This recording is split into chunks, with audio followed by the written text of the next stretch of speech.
Chapter 433.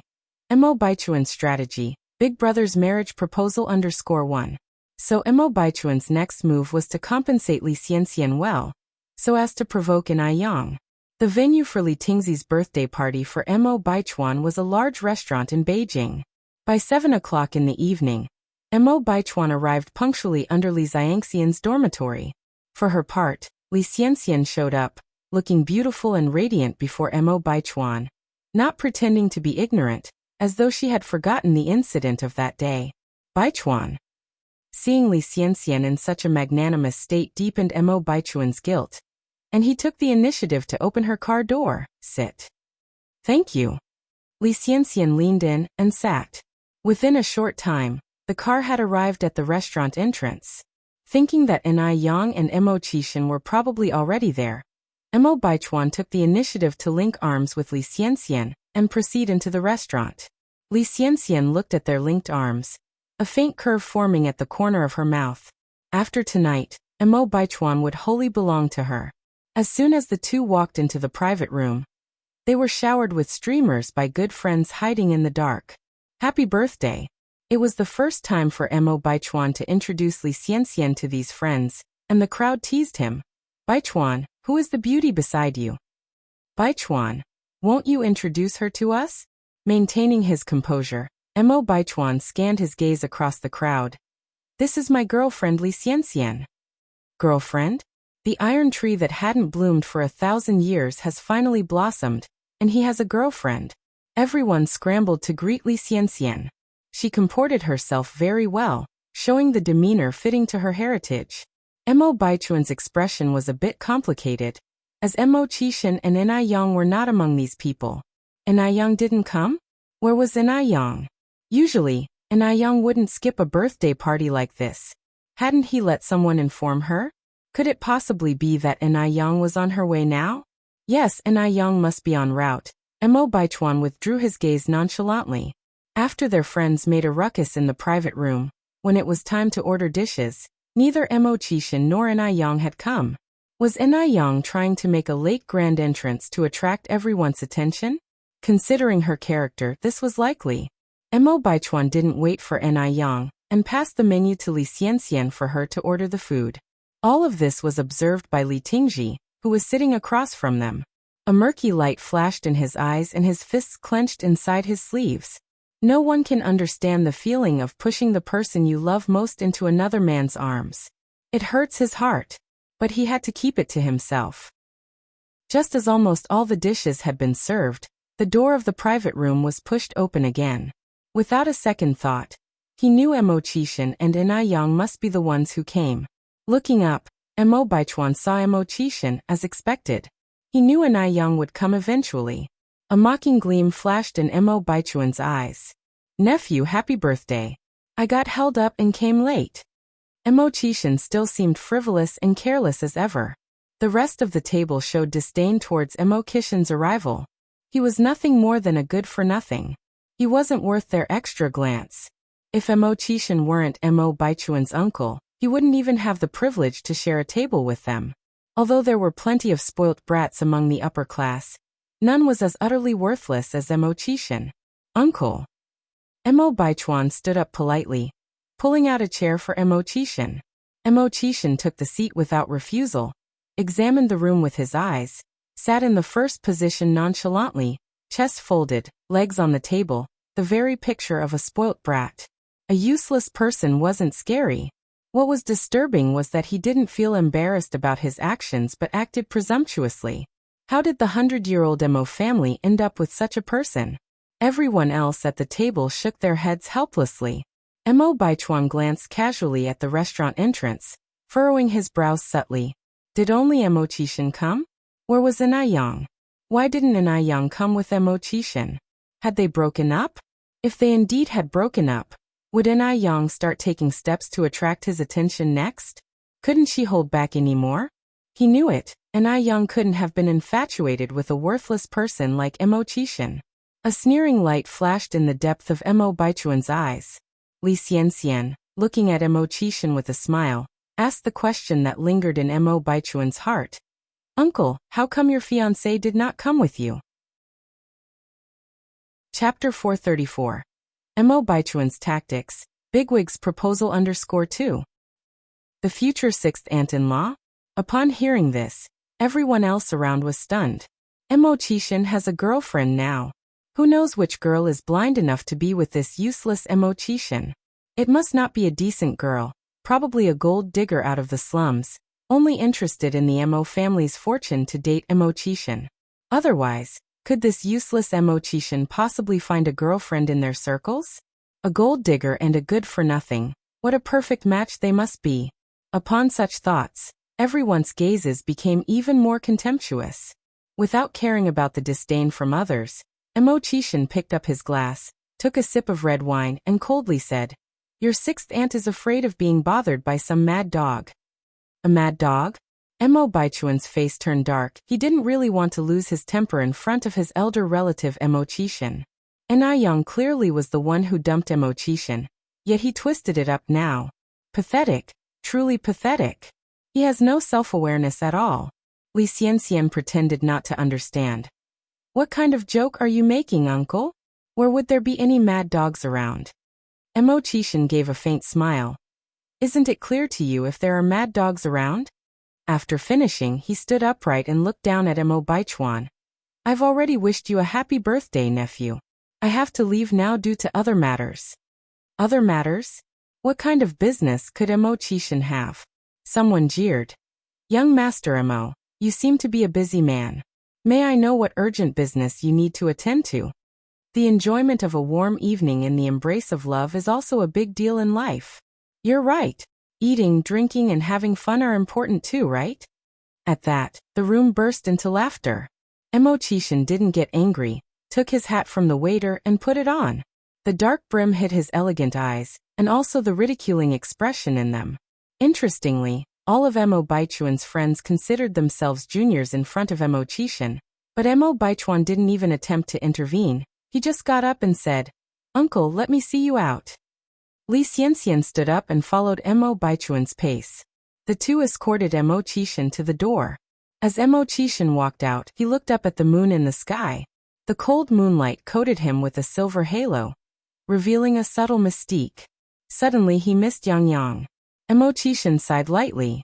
Striving to present Yang with all the finest things in the world, he had been busy all these days. Counting the time, they hadn't seen each other for over 10 days. "Sir." A black luxury car pulled up in front of Mo Qixin. Marcus got out of the car and respectfully opened the back door. Mo Qixin leaned into the back seat. "Sir, in a few days it will be Miss Ni's younger sister Yin's first birthday. Do you need us to prepare a gift?" Morris, who was sitting in the co-driver's seat, looked back at Mo Qixin. A spark flickered in Mo Qixin's eyes. "No need, I will prepare it myself." Prepare the gift himself? Upon hearing this, both Marcus and Morris were slightly taken aback. It seemed that this Miss Ni really was special. Mo Qixin unbuttoned the second button on his white shirt and said, "Clear my schedule for tomorrow morning." Understood. Marcus nodded his head. Inside the restaurant, in a private room, a group of people were clapping and singing happy birthday to Mo Baichuan. Li Xianxian cut the cake for Mo Baichuan herself. Looking at this beautiful and warm scene, Li Ting kept drinking, and even forgot about thing that Li Xianxian had asked him to do. "Tingji, have some cake." Li Xianxian placed a piece of cake in front of Li Ting. Li Ting took one look at her and came back to his senses. "Thank you, sister-in-law." Yes. Now he ought to call Li Xianxian sister-in-law, because everyone in the private room was calling her sister-in-law. If he didn't, it would undoubtedly arouse suspicion. No worries.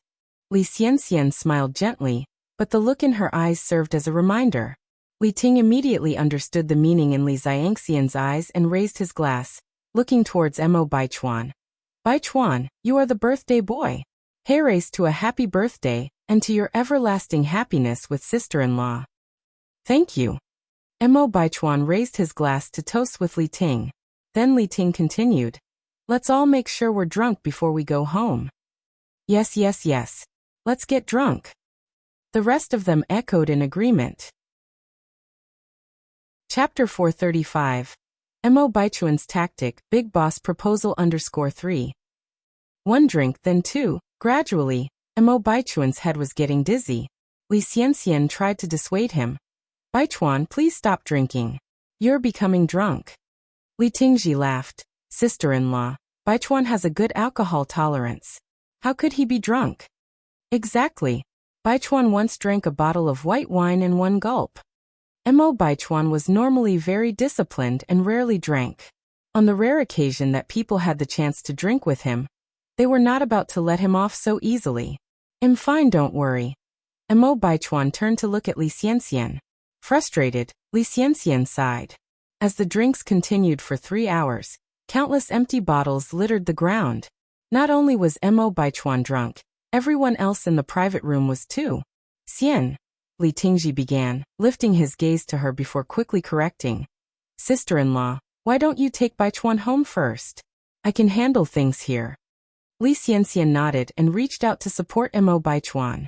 Mo Baichuan, standing 1.85 meters tall, was completely unconscious and limp from the alcohol. Li Xianxian was unable to muster the strength to move him. Seeing this, Li Tingji assisted by holding up the other side of Mo Baichuan. I'll help take you guys home. Thank you, Tingji. Li Xianxian looked gratefully at him. Agonizing regret flickered across Li Tingji's face. He didn't say anything, just continued helping Mo Baichuan forward while Li Xianxian hustled to keep up. Li Tingji drove directly to the base and helped Mo Baichuan into his dormitory room. Li Xianxian took out a key from Mo Baichuan's pocket and unlocked the door. The lavish dormitory, boasting a living room and bedroom suite, hardly resembled a student's dorm. Li Tingji dumped Mo Baichuan on the bed, telling Li Xianxian, I'm leaving now. Li Xianxian nodded, her voice soft. Take care on your way. As he turned to go, tears streamed down Li Tingji's face. As soon as the door shut, Li Xianxian walked to the bed and sneered down at Mo Baichuan, a satisfactory smirk on her face. Then she bent over to unzip his clothes. Rip soon, a pile of torn clothes laid on the floor. Normally, men who are severely drunk have no physical reactions, but Li Xianxian did not care. She had calculated precisely that it would be her ovulation period the same night she spent with Li Tingji. Li Xianxian turned the unconscious Mo Baichuan over and positioned him on top of her. The next morning, as soon as the sunshine seeped in through the window, Mo Baichuan opened his eyes. Some things felt off underneath the covers, as if someone were hiding there. Was he dreaming? Mo Baichuan looked down and suddenly snapped awake. What the hell was happening? Why was Li Xianxian in his bed? Mo Baichuan felt a terrible headache. His mind was blank, unable to remember what had happened the night before. What had happened? He was pretty confident about his self-control. How could he have lost his inhibitions after drinking? Pinching his temples to alleviate his irritation, Mo Baichuan glanced at the torn clothing strewn on the ground, and immediately felt a pit in his stomach. Could it be that he had forced himself on Li Xianxian? Just then, a piercing scream echoed throughout the room. Ah! Li Xianxian, who had apparently woken up at some point, was gripping the bed covers, her face pale, her entire body trembling. Xianxian, I have no idea what happened. Mo Baichuan was at a loss, unsure of where to begin explaining. Gulping nervously, Li Xianxian tried to regain some calm. You don't say anything. Let me collect my thoughts. After saying this, she wrapped herself in thin covers and walked toward the bathroom. With the blanket taken, a bright red stain was glaringly obvious on the white sheets. Almost too glaring. Was this Li Xianxian's first time? Mo Baichuan's frown deepened even further. After hurriedly dressing himself, he sat down on the sofa, lit a cigarette, and began to furiously puff smoke. Did Li Xianxian set him up? Ordinarily, he had good tolerance. Even when drunk, he wouldn't become unruly or violent. He would only quietly sleep. How could something like this have happened? Also, why was Li Xianxian in his dormitory? Chinese name squinted his eyes. After a while, Li Xianxian finally emerged, wrapped in covers, from the bathroom. Baichuan. Li Xianxian initiated the conversation. Mo Baichuan looked up at Li Xianxian. Li Xianxian resumed. Last night was an accident. We're both adults and I'm also responsible for it. Don't blame yourself or feel guilty. Don't worry, I won't hold you responsible or make any unreasonable demands. Chapter 436. Mo Baichuan Strategy, Big Brother's Marriage Proposal _4. Upon hearing this, a hint of guilt appeared on Mo Baichuan's face. Rest assured, I am not the kind of person who shirks responsibility. Some things were done and couldn't be undone. Li Xianxian was an innocent young woman who had followed him. It would be unfathomable for Mo Baichuan to deny her now. Li Xianxian said solemnly, Baichuan, I don't want you to take responsibility just for the sake of it. Although we are boyfriend and girlfriend now, I can tell that you don't really like me. So let's break up. Break up? Mo Baichuan was astounded. He had never expected Li Xianxian to bring up breaking up. If this was truly a trap set by Li Xianxian, would she propose breaking up? Who would ever gamble with their own reputation and dignity? For a moment, Mo Baichuan suddenly found the situation confusing. Are you sure you want to break up? Mo Baichuan turned his head to look at Li Xianxian. Yes, I'm sure. Li Xianxian nodded firmly. Let's break up. I will move out of the base as soon as possible, and that way there will be no pressure on either of us. All right. Mo Baichuan nodded. Then let's break up. He was curious if Li Xianxian would really move out. As Li Xianxian curved her lips into an imperceptible smile, a flicker of disdain flashed in her eyes. So this was how lightly he took her in his heart. He didn't even try to keep her when faced with a breakup. Luckily, she was prepared for this. This time, she was determined to hold on to Mo Baichuan's heart tightly. Goodbye. Li Xianxian wrapped herself tightly in the quilt and moved towards the door. Halfway there, she turned back to look at Mo Baichuan. Don't worry, I will leave quietly without causing any disturbance. After leaving Mo Baichuan's dorm, Li Xianxian went to her own dorm, changed her clothes, and took her luggage to leave the base. Without any reluctance or regret. Just as Li Xianxian left, the dorm phone rang. Mo Baichuan walked over and picked it up. Hello. Baichuan, it's me. Li Ting's voice came from the other end of the phone. Mo Baichuan cleared his throat, then asked, Tingji, what's up? Li Ting asked with concern. You and sister-in-law were all right last night, right? Why do you ask? Mo Baichuan furrowed his brows slightly. Li Ting then asked, Baichuan, do you really have no recollection of what happened last night? Last night, what exactly happened? Li Ting continued. This is what happened. Last night you drank too much and you were holding sister-in-law's hand tightly, not letting it go. In the end, you started acting unruly. There was no other way, so sister-in-law and I brought you back to your dorm. But you kept causing a ruckus after returning to the dorm. Upon hearing this, Mo Baichuan's expression grew increasingly dark. So it really was him who forced Li Xianxian. Hello Baichuan, are you still listening? Mo Baichuan finally came back to his senses. I have some other things to do. I'll hang up first. After hanging up the phone, Mo Baichuan went to Li Xianxian's dorm, only to discover that Li Xianxian had already taken all her clothes and left. Meanwhile, somewhere else, Mo Qishan came to Jinghua village early in the morning, and the villagers greeted him warmly. Xiaomo is here. Mo Qishan graciously replied with hello uncle. Hello aunt, even handing out cigarettes to the men, which made all the elderly men and women beam with smiles. In no time, he reached the courtyard of the Inai family. Mo Qishan stood in front of the courtyard and politely knocked on the door. Who's there? Inai Tsuehua came out. Seeing Mo Qishan, she immediately replied brightly, Xiaoma is here, come in. Aunt, where's Yang Yang? Mo Qishan looked around the courtyard. Yang Yang went to the river to do laundry. Inai Tsuehua replied, doing laundry at the river? Mo Qishan frowned sympathetically. Hadn't he bought a washing machine already? Why did Inai Yang still need to go to the river to do laundry? Hand washing was so laborious. Oh, go find Yang Yang. Mo Qishan continued. Inai Tsuehua replied, I can show you the way. Mo Qishan shook his head. Don't worry, aunt. I know the way. Inai Tsuehua smiled and said, fine then, you can go. Mo Qishan turned and headed out. In no time he arrived by the river.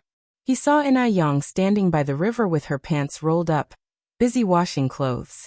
Her actions exposed a bit of her slender, fair waist against the black cloth, making it noticeably eye-catching. A few ducks were swimming around near the edge. Mo Kishin's Adam's apple bobbed visibly. He took off his shoes and quietly made his way towards Enai Yang. Chapter 437. Mo Baichuan's Strategy, Big Brother's Marriage Proposal _5. His footsteps were light, very light. Enai Yang was engrossed in washing clothes, not noticing anything else. Mo Qishan quietly came to Enai Yang's side, covered her eyes with his hand and held his breath as he asked, "Guess who I am?" Enai Yang was momentarily startled but played along. Let me guess. First, using the process of elimination. You definitely aren't that scoundrel Mo Qishan. Her long eyelashes brushed against Mo Kishin's palm, causing a slight tickling sensation. From Mo Kishin's angle, he could see straight down Enai Yang's neckline. Don't peek when it's inappropriate. Mo Qishan quickly averted his gaze from the sight, looking at the wild ducks on the river, silently chanting a mantra to clear his mind several times. Enai Yang pinched Mo Kishin's hand. "Scoundrel, let go of me now." A patch of water immediately wet Mo Kishin's hand. He quickly came to his senses, releasing Enai Yang, somewhat surprised. Yang, how did you know it was me?" Enai Yang raised an eyebrow slightly, playfully retorting, "Because our hearts are connected." As it turned out, Mo Qishan was indeed not immune to teasing. His face instantly turned red. "Really? Really?" Enai Yang laughed. "Of course it's true. So brother Mo, what brings you here today?" Mo Qishan held Enai Yang tightly, burying his head in her neck, deeply inhaling the fragrance of her hair. "Because I missed you." He really missed her. He didn't know how to describe this strange feeling. Yang, do you miss me?" Mo Qishan continued to ask. Enai Yang nodded. "Really?" Mo Qishan was overjoyed. "Really?" Yang, I really like you a lot." Mo Qishan said seriously. "I feel like I can't live without you in this life. I want to be with you forever." Enai Yang asked. "Forever is a long time. Are you certain that when I'm old and wrinkled, you'll still feel the same as you do now?" Perhaps it was because of too many past experiences, Enai Yang had a hard time believing in love. She wasn't sure how long Mo Kishin's affection for her could last. Who knows what could happen in the future? Yang, I'm 10 years older than you. I'll get old before you. I'll develop wrinkles before you do. As long as you don't mind me, I will always be there to protect you. As it turns out, Mo Qishan was the one who felt insecure. He was afraid that one day, Enai Yang would think he was too old. After all, there was a 10-year gap between them. "Don't worry, I won't mind you getting old." Enai Yang tightened her hold around his waist. "Really?" Mo Qishan seemed to be in a dream. Enai Yang was serious. "Really?" Mo Qishan continued. "Wife, when are we getting married?" Cough, cough, cough. This scoundrel Mo Qishan is too presumptuous. She's just 18, and he's already thinking about marriage. Enai Yang was nearly choked by her own saliva, and she pushed Mo Qishan away. "Scoundrel, what are you thinking?" Caught off guard, Mo Qishan plopped down into the water, sitting there. I'm sorry, brother Mo, are you okay?" Enai Yang immediately extended a hand to help Mo Qishan up. Mo Qishan refused to get up from the water, looking at Enai Yang with a pitiful face. "Wife, don't you want to marry me? Who are you planning to marry first? Have you stopped liking me?" "No, you misunderstand. It's not that I don't want to marry you." Enai Yang didn't know how to explain herself. Upon hearing this, Mo Qishan brightened. "Then when are we getting married?" "Seriously? Again with this problem?" Enai Yang kicked Mo Qishan lightly. "Scoundrel, I'm only 18. Does that conflict with marriage?" Mo Qishan asked innocently, a forlorn look on his face. "Wife, we can't be dishonest. You just said you wouldn't mind me. I'm older than you, and you don't want to marry me now. I feel really insecure." At that moment, Enai Yang had the strange illusion that Mo Qishan was like a homeless, pitiful little puppy. Enai Yang softened at that, changing her tone. "I'm not even of legal marrying age yet. There's a rule that states that the combined age of the couple must be at least 42 for the marriage to be legally recognized. And for girls, the legal age of marriage is 20. Mo Qishan considered this for a moment. Then we can get married in 2 years. And Young took hold of Emo Kishin's hand. Brother Emo, get up first. Emo Chishin, with a mischievous glint in his eyes, held Yang's hand. He slowly stood up, but just then he suddenly pulled her. Chapter 438. Emo Baichuan's Strategy, Big Brother's Marriage Proposal _6. Bang. Both of them fell into the water simultaneously, splashing water everywhere. Young had not been prepared and ended up landed on Emo Kishin's body. Breathing entwined, they could clearly feel each other's heartbeat. Even Emo Chishin, the orchestrator of the whole thing, was stunned, his mind blank. Young didn't get up in a rush. She reached out to pinch Emo Kishin's face. You dog, has your courage grown? You dare to conspire against me? I didn't, Emo Chishin stammered. Young increased the strength in her grip. Still defending yourself. Emo Chishin controlled himself and said, Young, could you get up first, please? Nope, Young replied. Didn't you not want to get up? Young. Emo Kishin's pupils were as dark as ink, his voice low.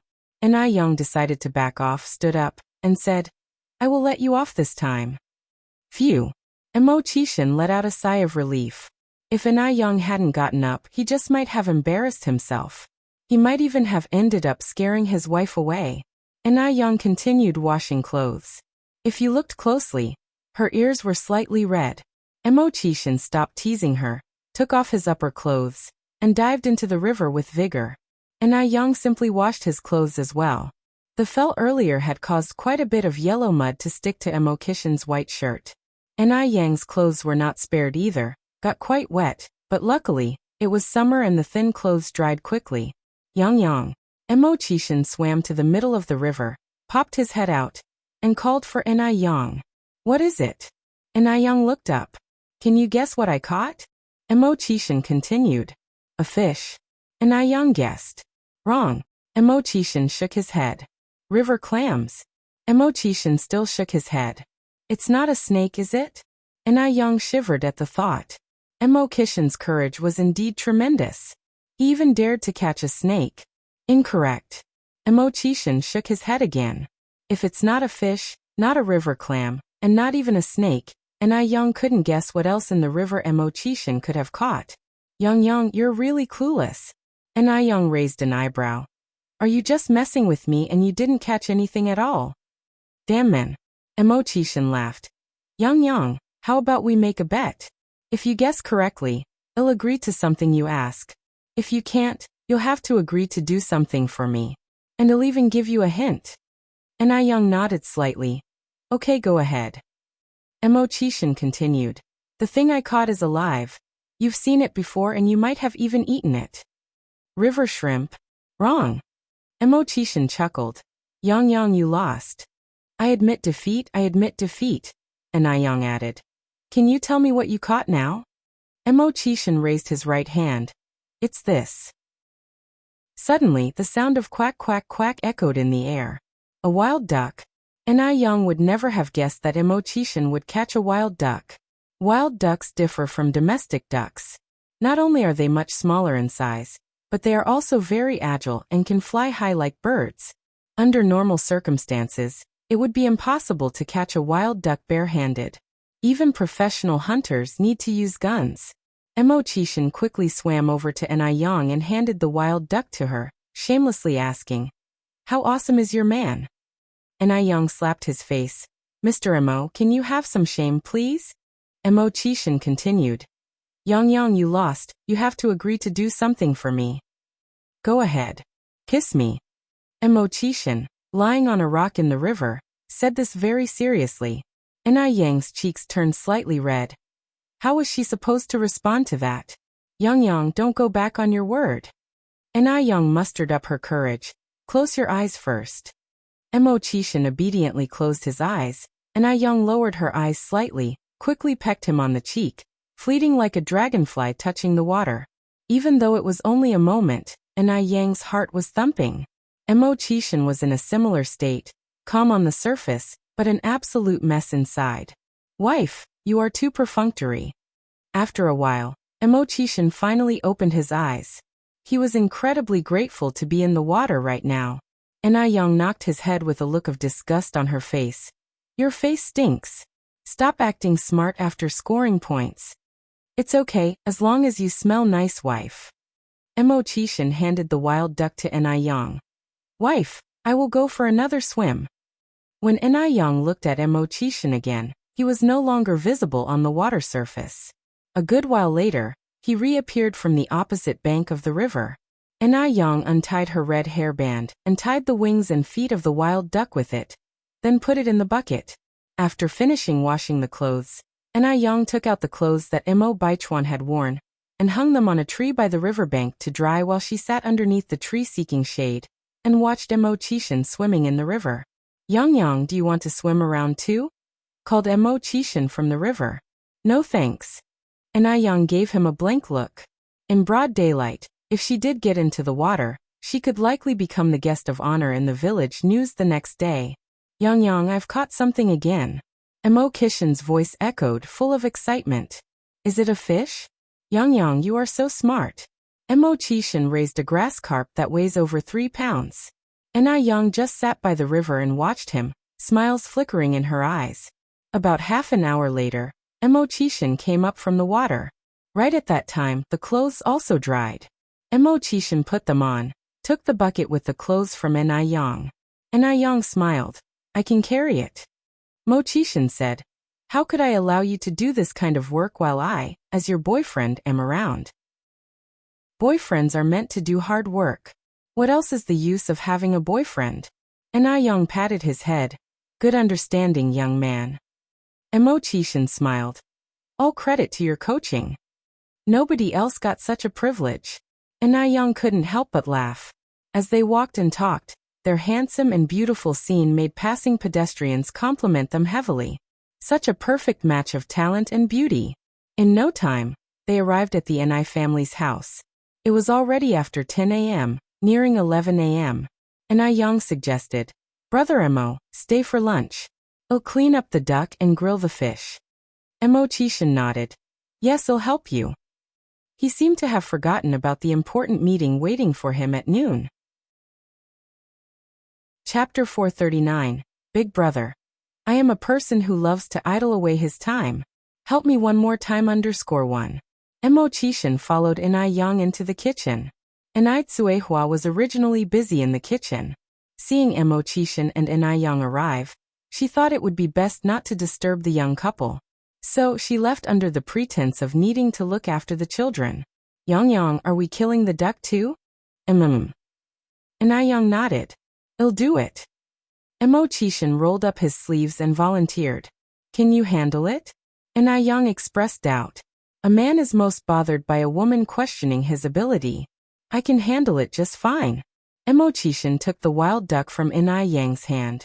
Young gave him a small smile and handed him the kitchen knife. Here you go. And so, the usually commanding boss who would direct operations from his office, was now holding a knife in one hand and a wild duck in the other, unsure of how to proceed. Should he cut the duck's head off? Or perhaps cut it open directly? Would cutting off the head be enough? Chishin held the knife against the duck's neck, preparing to cut its head off when he suddenly stopped. No way. No way. What if the duck's blood splashed onto him? Chishin looked at the duck, then at the kitchen knife, struggling with what to do next. Let me do it. Young reached for the duck in Chishin's hand. Xiaoma, fetch a bowl from the kitchen and fill it with some salt water. Okay. Chishin touched his nose awkwardly. Young, how much water and salt should I put in the bowl? Half a small bowl of water and half a small spoon of salt. Young answered. Okay, I'll be right back. Chishin trotted into the kitchen. Although he couldn't handle killing the duck, simple tasks like this were no problem for Chishin. He quickly came back with the salt water. Young here. You can leave it on the floor. Young then said, Xiaoma, can you hold the duck's feet and wings? Okay. Chishin obediently did as he was told. Young held the duck's head. The sharp knife instantly aimed at the duck's neck. The bright red blood dripped into the bowl of salt water. She acted swiftly, without hesitation. This left Chishin shocked. His wife was incredibly skilled. Even at killing ducks, she made it look cool. This was the second time Yang had impressed Emochishin, the first time being when she effortlessly opened a bottle cap. After killing the duck, Yang brought 2 bottles of hot water, then looked at Emochishin. Xiaoma, can you pluck the feathers? Yes. If he couldn't handle this, he would surely lose favor with his wife. Just plucking feathers, right? It's as easy as pie. Emochishin put the duck into a wooden basin, poured boiling water over it, and began to pluck the feathers. As it turned out, plucking feathers was indeed much simpler than killing the duck. In a short while, Emochishin had finished prepping the duck. Yang, the duck is ready. Yang was busy with the grass carp and without raising her head said, "Thanks for your hard work, Xiaoma. It's no trouble." Emochishin's face turned slightly red, and he volunteered to stoke the fire beneath the stove. Yang was cooking by the stove. The two of them worked well together, and soon the small kitchen was filled with the fragrance of food. For lunch, there was spicy and fresh grilled fish and a delectably soft and rich duck soup. Paired with a sour and spicy cucumber salad, the taste was beyond delicious. Emochishin ate 2 big bowls of rice in one breath, feeling like it still wasn't enough. After the meal, Emochishin volunteered to wash the dishes. Tsuehua laughed. "Xiaoma is such a good boy. Yang, you must cherish him. Don't bully him." Tsuehua, having grown up in a different era, had never seen a man do so much for a woman before. In her generation, it was taken for granted that women should serve men. But Emochishin had completely overturned her old-fashioned viewpoints. Emochishin showed her equality and respect. He was a man deserving of Yang's love. Yang raised an eyebrow slightly. "Mom, do you think I would bully anyone?" Tsuehua knew her daughter was thoughtful and laughed. "Yang, as long as you know. Xiaoma is busy in the kitchen now. You should go check on him." Yang nodded and headed toward the kitchen. "Yang, when are we moving to the new house next door?" Emochishin asked while putting the dishes away in the cabinet. Yang replied, "We're probably moving next month. We haven't decided on a specific moving date. We'll move once the paint smell has dissipated. It's convenient living here now, so there's no hurry." Chapter 440. Boss, I am a leisurely idler. Help me one more time _2. The newly renovated house had excessive formaldehyde levels, which wouldn't be good for little Yun's health if we moved in too early. Emochishin continued. "Remember to inform me when you move." "Okay." Yang walked over to Emochishin. "Brother Emo, don't move." "What's wrong?" Emochishin couldn't control himself as Yang suddenly came close. "Don't move." Yang stood on her tiptoes and a fragrance that was like neither bamboo nor orchid wafted over. What was Yang trying to do? What was she planning by standing on her tiptoes? Was she going to kiss him? If she wanted to kiss him, she didn't need to tiptoe. He could squat down. How embarrassing this was. Emochishin's heartbeat suddenly quickened. Thump, thump, thump. As if it was about to jump out of his chest. Pop! A faint sound was heard in the air. Emochishin was stupefied for a moment. He thought Yang was going to kiss him, but instead, she just slapped him lightly on the forehead. "Brother Emo, look what I got." Yang showed her palm to Emochishin. Emochishin lowered his gaze slightly, only to see a mosquito with a trace of blood in Yang's palm. So she was just killing a mosquito. Although Emochishin was a bit disappointed, he still flattered her. Yang, you're so awesome." Downtown business building. Morris and Marcus were anxiously pacing around the building. The duo kept checking their watches, wondering, why hasn't the boss arrived yet? The meeting was supposed to be at 12 o'clock, and now it's after 1 o'clock, but there's still no sign of Emochishin. Emochishin has always been disciplined, never late to meetings large or small. They didn't know what was going on this time. Had something happened? Morris asked Marcus. "Do you know where the boss went?" Marcus shrugged. "How would I know? The boss asked me to clear all his schedules for this morning, but he didn't tell me where he was going." Morris, with a worried look, said, "Did something happen to him? In this era of underdeveloped communications, it's so inconvenient. If anything happens, we don't have any means of communication, and we can only worry." Marcus said. Hey. Shut your gloom-mongering mouth. How could anything happen to the boss? I think he must have gone to see Miss and I. Morris scratched his head. Impossible, right? It's almost the first birthday of Miss and I's sister. If the boss wants to see Miss and I, he wouldn't be so urgent. Who knows? Marcus added. There's an old Chinese poem that goes, a day without seeing you is like a decade in torment. I think the boss is really fallen this time. Hey, race, what we do. I'll wait here for the boss. You go find Wu Daming to visit Miss Nis' house and check whether the boss is there. Morris nodded. Okay, I'll go now. When Wu Daming arrived, Mo Qishan and Ni Yang were feeding birds in the yard. They were a beautiful and perfect couple, whispering to each other. The scene was endearing and pleasant to the eye. Brother 6. Wu Daming ran in, his face covered in sweat. What's up? Mo Qishan turned back with a smile. Although he was smiling, Wu Daming felt a chill down his spine. This brother 6 was somewhat terrifying. With a thick skin, Wu Daming reminded him. Brother 6, Xiaoma and Xiaoma are searching for you everywhere. Only then did Mo Qishan remember about his meeting. He glanced at his wristwatch and saw it was already 2 o'clock. Well, it's already past 12. Might as well spend some more time with my wife. Ni Yang said. Brother Mo, if you have something to do, you should go back with Wu Daming first. Don't delay your work. No problem. Mo Qishan replied without a care. What kind of official business could a man of leisure like me have? Wu Daming. If he hadn't seen it with his own eyes, he wouldn't believe that the man before him was Mo Qishan. Indeed, love can drive people crazy. Are you really sure it's okay? Ni Yang raised her eyebrows slightly. It's really okay. Continued Mo Qishan. If you don't believe me, you can ask Wu Daming. So in the corner that Ni Yang couldn't see, Wu Daming received another deadly glare.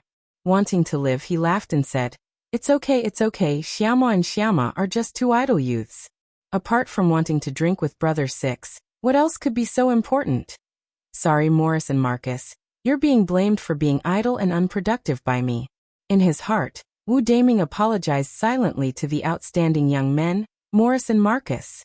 Ni Yang smiled and said, that's good then, oh Wu Daming, we're planning to eat roast rabbit tonight. Why don't you stay and join us? Chapter 441. Big Boss. I am a person who enjoys idling around. Help me one more time _3. Thanks, sister-in-law and I, but I won't be joining for dinner. Wu Daming declined politely. The roast rabbit was delicious, but he didn't want to be a third wheel. Just join us, you don't have anything better to do anyways. The more the merrier, right? Ni Yang held Mo Qishan's hand tighter. Right, brother Mo? Wu Daming had helped her out a lot. Ni Yang sincerely wanted to show her gratitude. Ni Yang was far from naive. She knew Wu Daming would listen to Mo Qishan. And if Mo Qishan nodded in approval, Wu Daming would certainly stay. Mo Qishan nodded his head. Your sister-in-law is right. Wu Daming was about to say something else when Mo Qishan looked at him, his tone bland. Are you too busy? Wu Daming immediately changed his tune. No, not busy at all then, sorry for intruding, sister-in-law. Ni Yang chuckled. You're not an outsider. Mo, why don't you go keep Daming company inside, while I catch the rabbit? The rabbit meat needed to be marinated in advance, so it would be flavorful during the barbecue. Wu Daming said. I want to walk around the village. Don't bother with me, go about your business. That's fine too. Mo Qishan nodded. Just make sure to be back in time for dinner.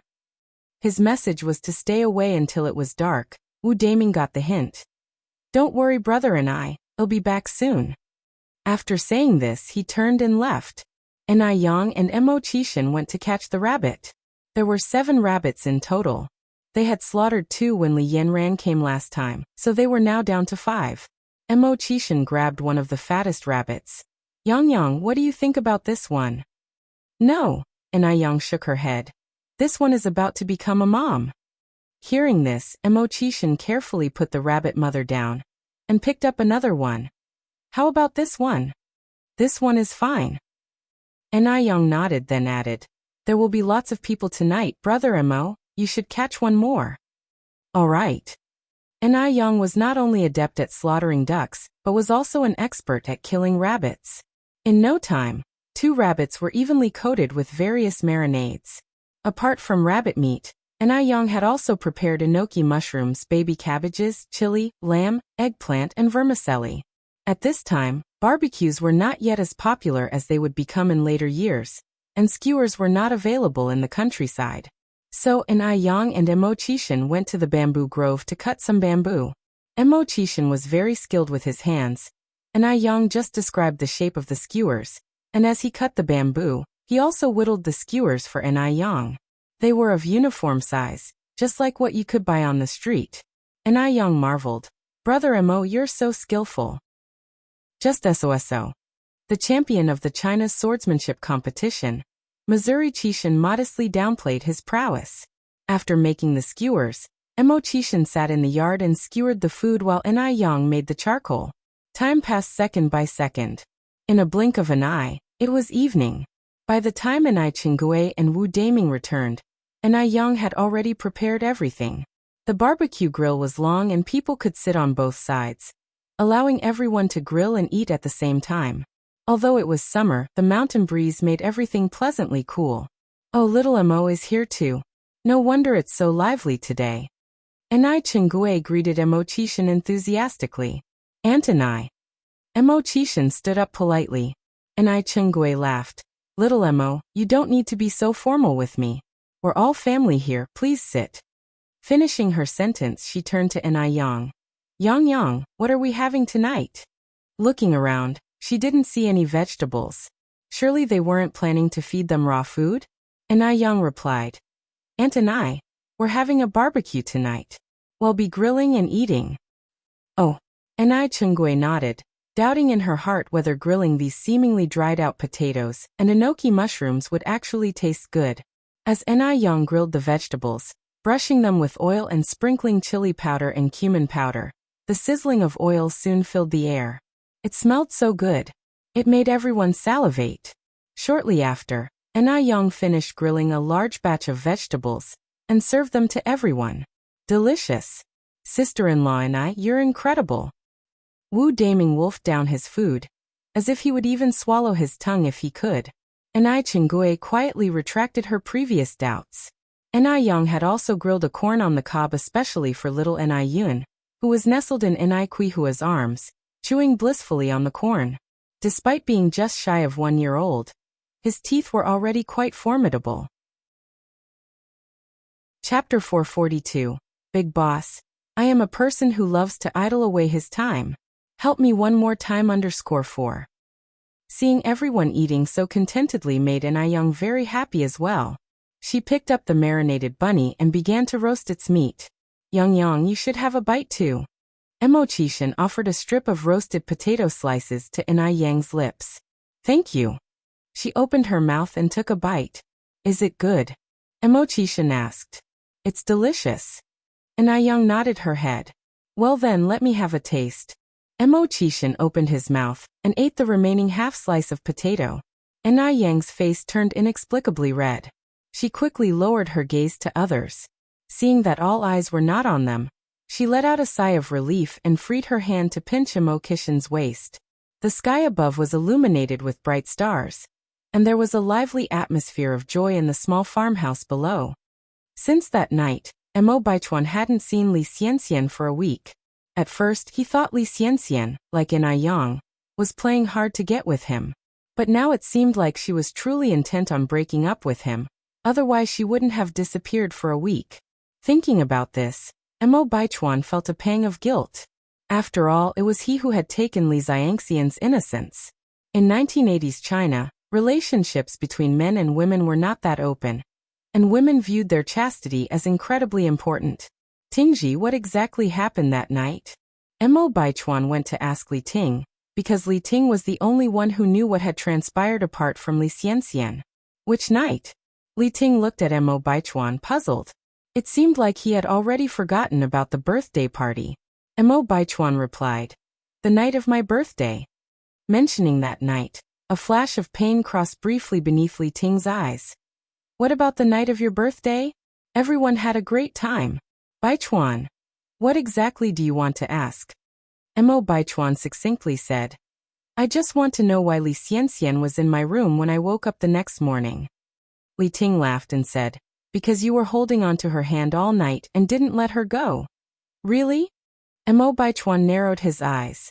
Li Ting said frustratedly. Do I seem so idle that I would lie to you? Li Xianxian and Li Ting had no actual relationship, so there was no need for him to lie for her. Li Ting continued. Baichuan, be honest with me, did you sleep with her that night? Instead of answering directly, Mo Baichuan said, I broke up with her. Broke up? Li Ting was surprised. Why? Baichuan, that's not right. Xianxian is a girl. Things have happened, and you should take responsibility. Mo Baichuan replied very calmly. She was the one who wanted to break up first. Li Ting advised, Baichuan, Xianxian is an exceptional girl. I really hope you do not miss out on her, and step up to take on the responsibility of a man. Li Ting's expression was calm, but his heart was pounding. Had Li Xianxian broken up with Mo Baichuan because of him? Mo Baichuan lit a cigarette. Nowadays we advocate for freedom and love. If she doesn't want to, I can't force her. Li Ting sighed and a flicker of excitement appeared in his eyes. After leaving Mo Baichuan, Li Ting could hardly wait to find Li Xianxian. Xianxian, did you break up with Baichuan? Li Ting looked at Li Xianxian. Yes. Li Xianxian nodded. Xianxian, did you break up with him because of me? Li Ting asked excitedly. Li Xianxian bit her lip and then said, Tingji, I admit I did have a little interest in you, but I like Baichuan more. A heart can only love one person, so I'm sorry, Tingji. I want to marry Baichuan. Could you please help me again? When she said the last sentence, Li Xianxian held Li Ting's hand and looked deeply into his eyes. Li Ting looked at Li Xianxian, his eyes brimming with affection. He couldn't refuse Li Xianxian this way. As long as he knew she was even a little fond of him, he would be satisfied. In that moment, he was ready to go through hell and high water for her. All right. Li Ting nodded.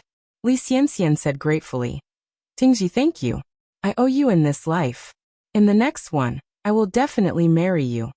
Really? Li Ting looked up, surprised. He never expected Li Xianxian to be so deep and sincere. He had indeed chosen the right person to love. Chapter 443, Boss. I am a person who loves to idle away his time. Help me one more time _5. For real? Li Xianxian stretched out her hand protectively around Li Tingji, whispering her plan into his ear.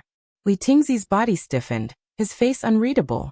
After a long moment he said, Don't worry, Xianxian. I will make sure you get to marry Mo Baichuan as you wish. News of Mo Baichuan's breakup with Li Xianxian quickly spread through their social circles.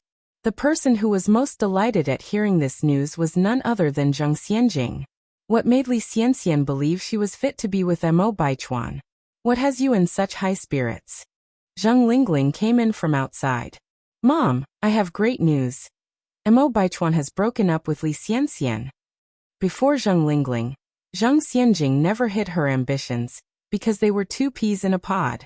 So what if they broke up? Surely there's nothing worth celebrate about that.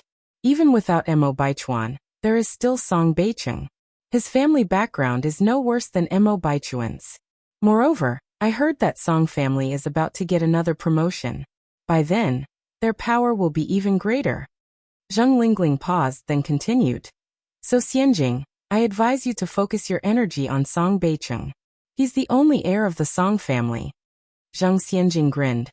Mom, you're just seeing the surface. To me, 100 Song Baicheng would not compare to one Mo Baichuan. What's so great about the Song family's power? Could they be greater than Mr. Mog? Zheng Xianjing remained clear-headed. Zheng Lingling poked Zheng Xianjing's head in exasperation. What is with you? First Mo Qixin, now Mo Baichuan. Can't you just leave Mo family alone? Without pausing, Zheng Lingling continued. Though Mo Baichuan is indeed not bad, he is slightly inferior to his cousin, Song Baicheng. Zheng Xianjing laughed. Falling for a piece of waste in the past was a mistake of mine, but rest assured, I have a keen eye for the truth this time, and I will not make the same mistake again. Zheng Lingling, not being a fool herself, continued. Xianjing, are you hiding something from me? Zhang Xianjing looked as if she wanted to say something but held back. Mom, if I tell you, you can't tell anyone else. Zhang Lingling rolled her eyes. Don't tell me you don't trust your own mother. Zhang Xianjing revealed her suspicions to Zhang Lingling. Zhang Lingling took a while to recover from the shock. Mr. Mog. It's Mr. Mog. She had not seen it coming. That Mr. Mog, so mysterious and unpredictable, was actually Mo Baichuan, whom she had watched grow up. Xianjing, are you certain you're not mistaken? Zhang Lingling questioned. Zhang Xianjing replied. I am sure. I initially thought Mr. Mog was the worthless Mo Qishan, that's why She left the rest unsaid. Zhang Lingling snorted. That useless person Mo Qishan isn't even worthy to shine Mr. Mog's shoes. Exactly, Zhang Xianjing sighed regretfully. I was so foolish to waste so much time on such a loser. I almost overlooked the real Mr. Mog. I was lucky to uncover the truth in time.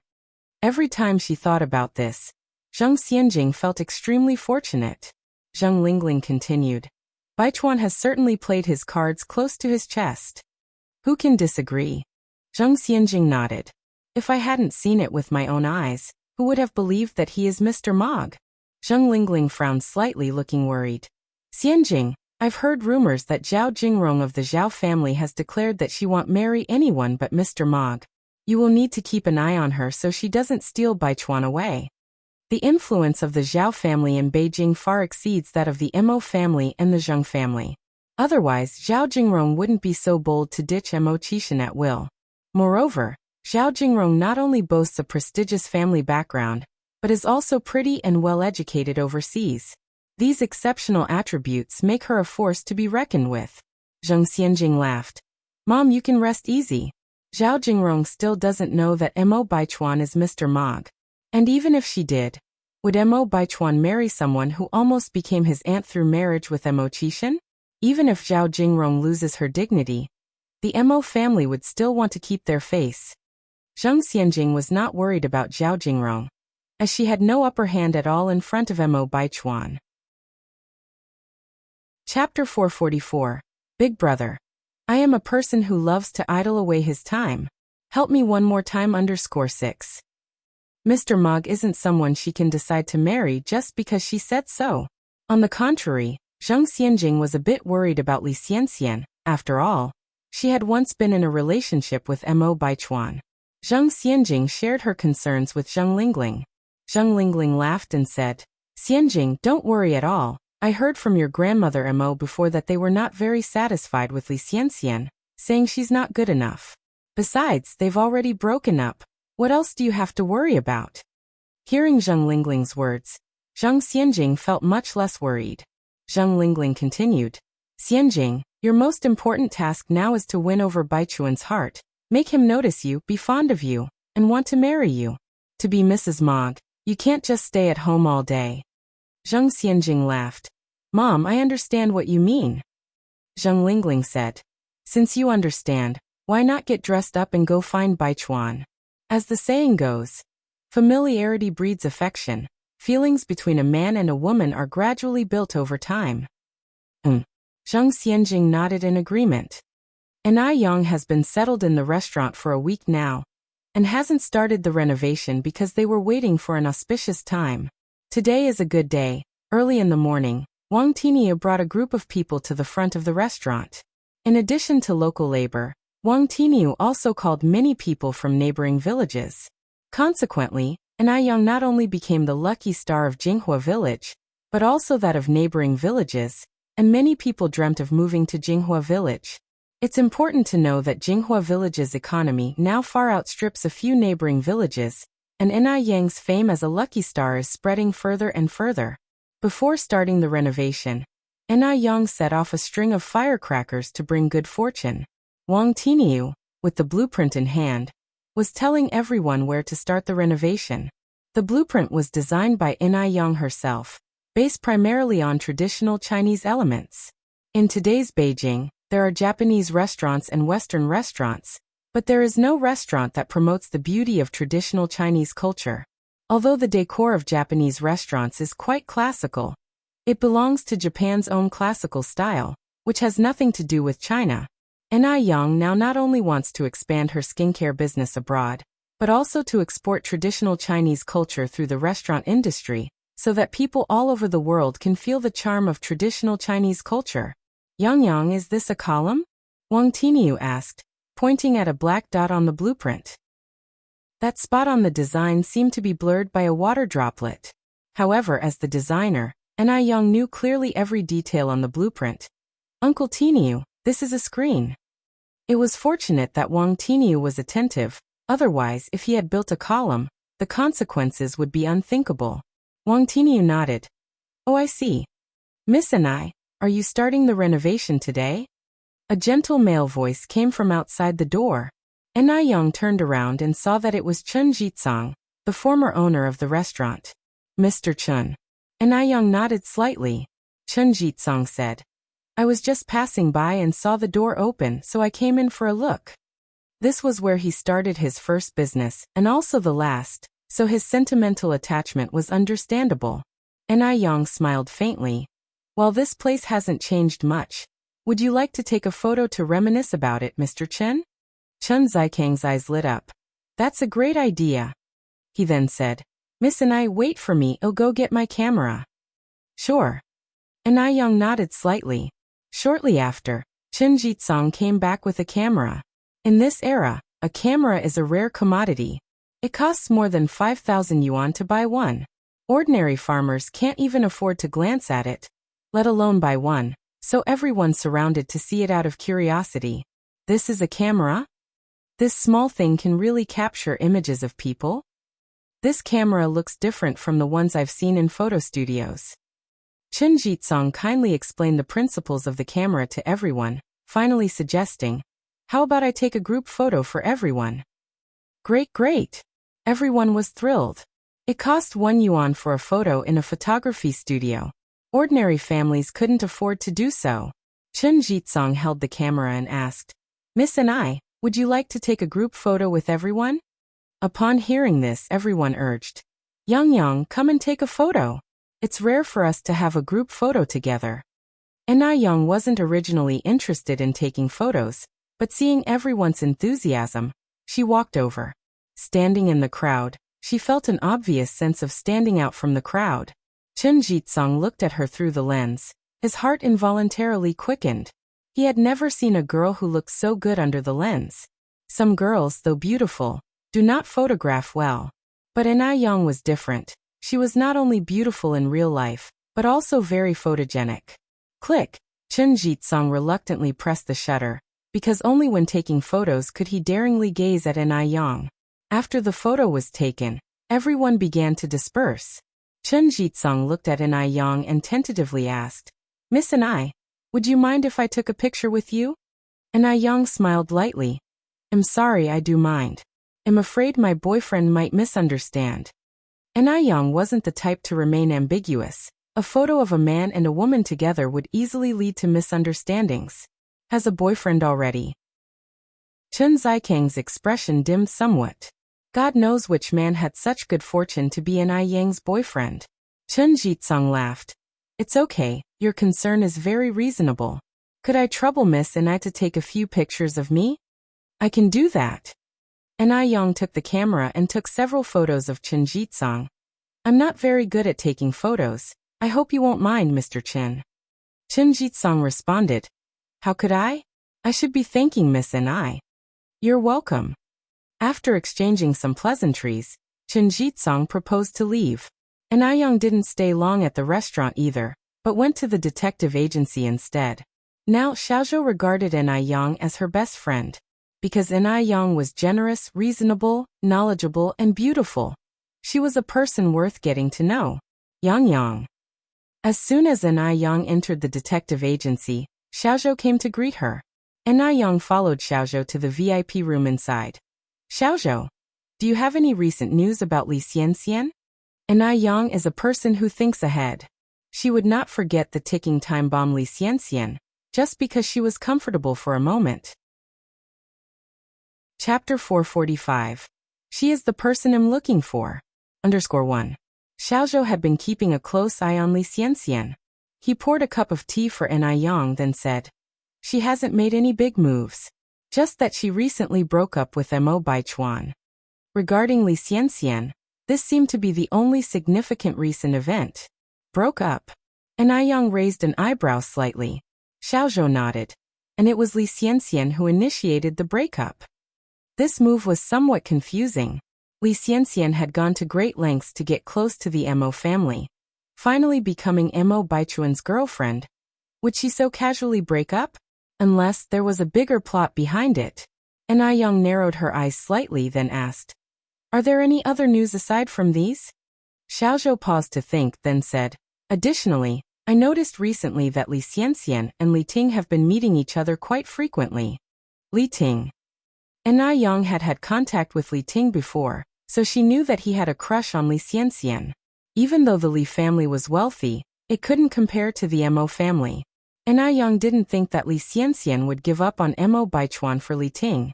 It was now a critical time for Li Xianxian's breakup with Mo Baichuan. Why would she be meeting with Li Ting so frequently? Was she planning to use Li Ting to achieve her goal? Giving Li Xianxian's character, it wasn't impossible. And Aiyang had her answer in mind, then she said, "Xiaozhou, could you please keep a close eye on Li Xianxian's movements these few days for me? If there's anything unusual, let me know immediately." "All right." Xiaozhou nodded. "Yang, don't worry about me." And Aiyang took out 800 yuan from her bag and gave it to Xiaozhou. "Then I'll have to trouble you." Xiaozhou refused. "Yang, we're friends, mentioning money feels too crude." And Aiyang laughed. "Even blood brothers keep clear accounts. If you don't accept it, I would feel bad asking for your help next time." Building connections with the detective wasn't easy. And Aiyang never wanted to take advantage of anyone. Hearing this, Xiaozhou had no choice but to take it. After leaving the detective agency, and Aiyang rode her bike to the noodle restaurant.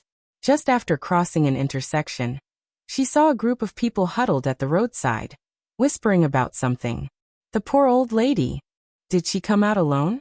Does anyone recognize this old lady? Let's contact her family quickly. Is there a doctor among us? The 80s were a relatively pure era. No one was trying to scam anyone yet. Everyone was genuinely concerned when they saw an old lady faint. On a quick glance, and Aiyang saw a familiar face. Was that Mrs. Shengguan? And Aiyang quickly stopped her bicycle and walked into the crowd. "I'm a doctor of traditional Chinese medicine, excuse me."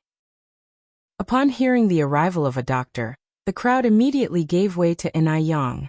Mrs. Shengguan's face was pale, her lips dark. Aiyang preliminary diagnosed her fainting was due to a sudden heart attack. Aiyang didn't have any herbs on hand, so she could only take out her acupuncture pouch meant for self-defense. She inserted a few needles into various acupoints on Mrs. Shengguan. As she knelt on the ground, seriously and earnestly performing the acupuncture, the surrounding crowd gasped in awe. Performing acupuncture. People had seen it on television, but never in real life. Watching this in person was far more shocking than seeing it on a TV screen. However, Aiyang was still too young. In front of the crowd, she lacked credibility. In everyone's minds, traditional Chinese doctors were usually white-haired, bearded old men. The girl in front of them was just a child. Was she just fooling around? The more the crowd thought about it, the more they doubted Aiyang. Whispers started circulating. A middle-aged man stepped forward. "Young lady, you can't just insert needles randomly. If anything happens to the old lady, who will be responsible?" "Exactly. Young lady, did you graduate from a medical university? Do you have a practicing certificate?" The crowd chimed in, concerned for Mrs. Shengguan. As Aiyang continued the acupuncture, she said, "Everyone rest assured, my family has practiced traditional Chinese medicine for generations. Acupuncture is simply a basic skill. There won't be any mistakes." "Young lady, are you sure this will work? Young lady, if anything happens to the old lady, you won't be able to leave." Aiyang smiled faintly. "With so many of us present, even if I wanted to, where could I run off to?" Chapter 446. She is the person I'm looking for. _2. Everyone saw that Aiyang indeed had a point. They didn't try to stop her, but they warned. "Young lady, we need to be clear up front. If there are any unforeseen incidents, Don't blame us for not warning you. And Yang responded, everyone rest assured, I take responsibility for my actions. Upon hearing her words, the crowd didn't say much, but kept their eyes fixed on Yang. They wanted to see if she really was as good as she claimed to be. Yang calmly continued her acupuncture. The crowd's attention and questioning didn't affect her at all. She remained composed, poised and casually refined. Stop the car. A foreign luxury car abruptly stopped at the roadside. In the back seat, a handsome golden-haired, green-eyed foreign man, watching Yang tend to her patient, his eyes full of hope, exclaimed, "Is this traditional Chinese medicine? It's truly amazing." He turned to the beautiful young Chinese woman beside him. "Miss G, I believe she's the one I've been looking for." Miss G, a strikingly pretty woman, glanced out of the window, her eyes flickering with disgust. Speaking perfect French, she warned, "Mr. Abner, there are numerous talented people in China, as well as quite a few charlatans. You're a stranger here, so you must be careful not to be deceived. The atmosphere here has really deteriorated." She had originally planned to introduce Abner to Chinese culture, but never thought that on the first day, had witnessed such decay. How embarrassing. Miss G frowned deeply. Abner turned to her, incredulous. "You're saying she's a fraud?" Miss G nodded. "Chinese medicine works slowly, and is only suitable for health maintenance rather than treating illnesses. Western medicine, as we know, accurately targets symptoms and gives quick results. It is so much faster. That's why the Qing dynasty fell so quickly, because of people like this, perpetuating outdated traditions and deceiving others with their smooth talk." By the end, Miss J's voice was full of anger. Western medicine is universal and has benefited countless people. Yet some remain stubbornly resistant, still asserting the efficacy of Chinese medicine. If Chinese medicine were truly effective, the Qing dynasty would not have fallen so quickly. Miss G continued, "Mr. Abner, don't worry, we live in a time where medical technology is incredibly advanced. There will certainly be a doctor who can cure your mother. If even Western medicine couldn't cure an illness, what chance would Chinese medicine have?" Wasn't this a joke? Abner frowned, looking at the beautiful figure in the crowd. How can such a beautiful girl be a fraud? And she's helping someone, which is commendable. Since they were taking a leisurely drive to enjoy the scenery of Beijing, Abner had seen everything unfold before him. When the old woman first collapsed, the crowd that gathered around her had not one doctor. Only Yang stepped forward. In his view, it was pure altruism. How could Yang be a fraud? Miss G turned to look at Yang. The young lady appeared about 17 or 18 years old, with delicate features and a complexion as white as snow. Calling her a national beauty would not be an overstatement. What a shame. Eager to achieve fame and prestige, she's completely unaware that the unconscious old woman is on the brink of death. She is as despicable as they come, risking a human life just for recognition. Such deplorable behavior. Disgust was evident in Miss J's eyes. "Mr. Abner, as a fellow Chinese, I wouldn't slander my own people. In fact, I wish even more than you do that she's not a fraud. Everyone wants people from their country to be strong." Miss G sighed deeply, full of frustration. "But my recent return here has been complete disappointment. If she could indeed perform medical miracles, that old woman would have awoken by now. But look at her, she's pale with blue lips, clearly beyond saving. The Chinese aren't just disappointing, they're also a disgrace." This reminded her of the sign in the Bund Park during the Republic of China era, saying "No dogs or Chinese allowed." If the Chinese people continue this decline, without aspiration for progress, they are doomed to repeat their past and return to an era of colonization. No. After this trip, she needs to hurry up and complete her immigration procedures to become a true citizen of F country. China has let her down too much. If it weren't for that person being in China too, she would never return. Chapter 447. She is the person I'm looking for. _3. Although Miss G expressed complete disdain for traditional Chinese medicine, Abner was not ready to give up. He had been to many countries, and China was his only hope. His mother's illness could not be delayed any longer. "Miss G, I think you are biased towards ancient Chinese medical practices. The treatment isn't over yet, and neither of us has the right to judge whether she is a fraud or not. Seeing Abner still stubborn and persistent, Miss G continued. Mr. Abner, I understand that in your desperation to cure your mother, you would try anything. Let's put aside, for the moment, whether ancient medicine is effective. But consider her age. Do you think she, merely a child, is capable of performing life-saving surgeries? He had to concede the point. She was too young. At most 17 or 18. In their country, people of this age are still in high school and haven't even entered college yet. How could such a child possibly have the skills to treat patients and save lives? He must have been insane to believe that this small child possessed medical skills. Abner withdrew his gaze, the fire of hope in his eyes extinguished completely. He looked at Miss G. Let's go. All right. Miss G nodded and said to the driver, drive to De Rouet restaurant. The driver started the engine, and the black car soon disappeared down the road. 2 minutes after the car left, the previously unconscious old lady Shangguan slowly opened her eyes. The world spun around her, surrounded by faces, which made her somewhat dazed. Was she dreaming? She's awake. She's awake. She's really awake. Excited voices came from the crowd. Turns out the girl does have some real skills. Old lady, how are you feeling now? And Yang slowly helped old lady Shangguan up. Old lady Shangguan gradually regained consciousness. Yang, why are you here too? Someone immediately said. Old lady, you have to thank this young girl. If it wasn't for her, you would be in danger. Yes, you really need to thank her. The crowd was buzzing, and old lady Shangguan understood what had happened. She had suddenly fainted on the road, and Yang was passing by and saved her. Yang, thank you. Old lady Shangguan held Yang's hand tightly. Yang smiled and said, thank goodness you're okay. I'll take you to the hospital to get checked out, just to be safe. Yang had already performed acupuncture on old lady Shangguan, and was certain the addition of Western medical instruments would be doubly effective. These days, Western medicine is popular globally, and people are increasingly dismissing traditional Chinese medicine. Actually, both traditional and Western medicine have their strengths and weaknesses. Traditional medicine treats the root cause, while Western medicine treats the symptoms.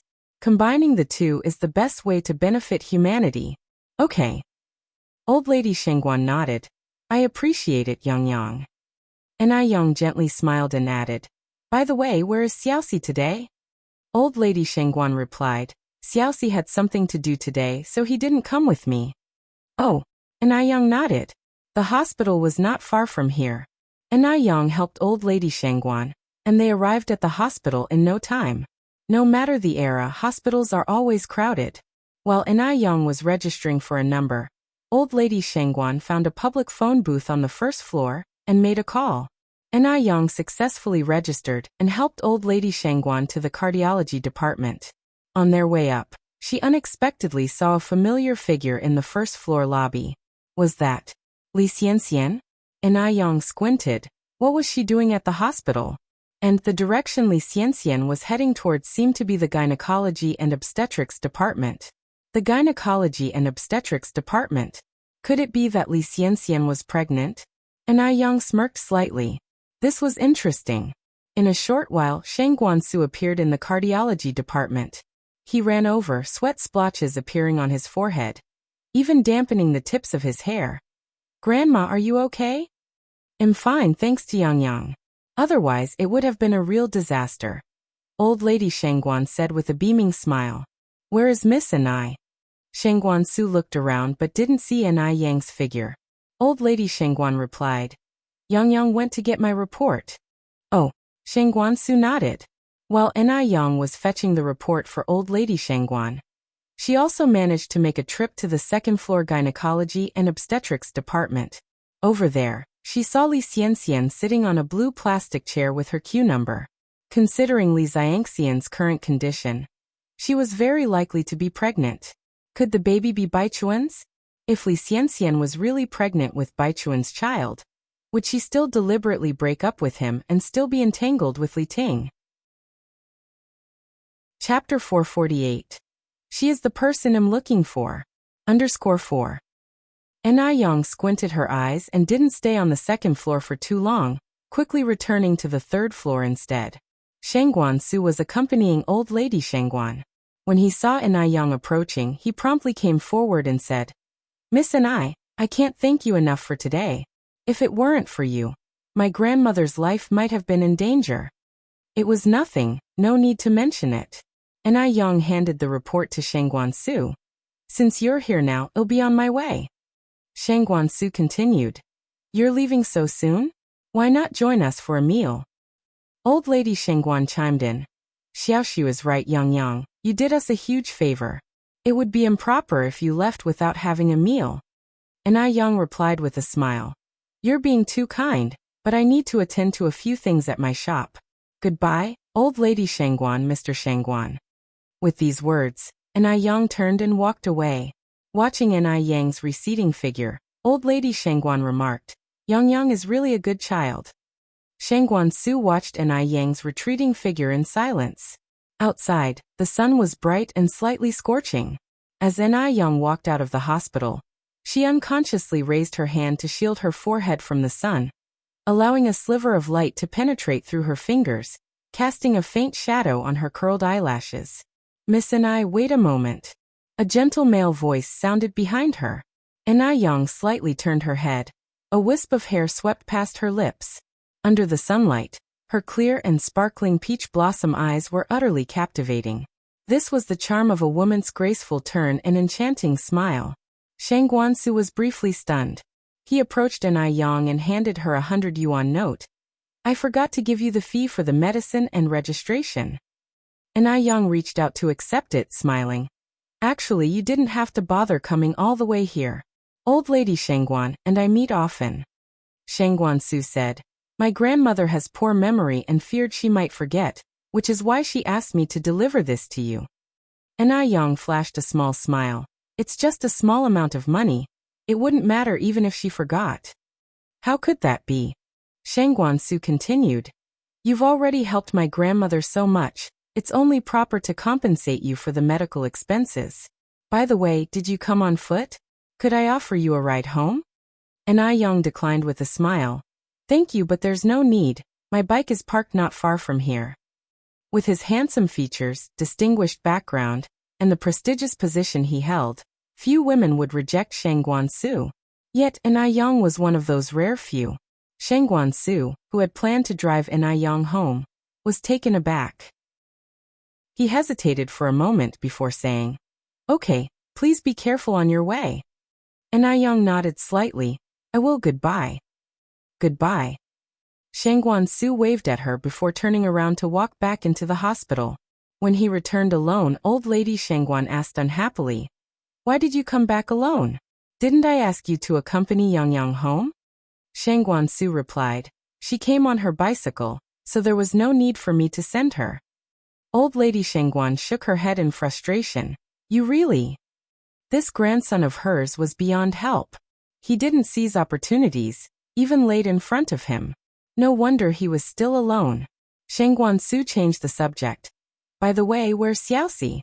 Isn't she usually the one who accompanies you on these outings?"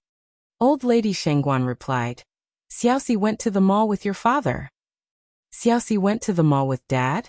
Shangguan-su asked, taken aback. "Your Aunt Lin and her daughter Changyu are also with them." Old lady Shangguan continued, "Your dad gets along well with your Aunt Lin, who has a daughter 4 years younger than Xiaoxi. Today's outing was mainly to see if Xiaoxi and Changyu could get along." Despite not having met Lin Fong, old lady Shangguan already had a favorable impression of her. After all, Lin Fong had been introduced by one of their own. "What does Aunt Lin do?" Shangguan-su asked.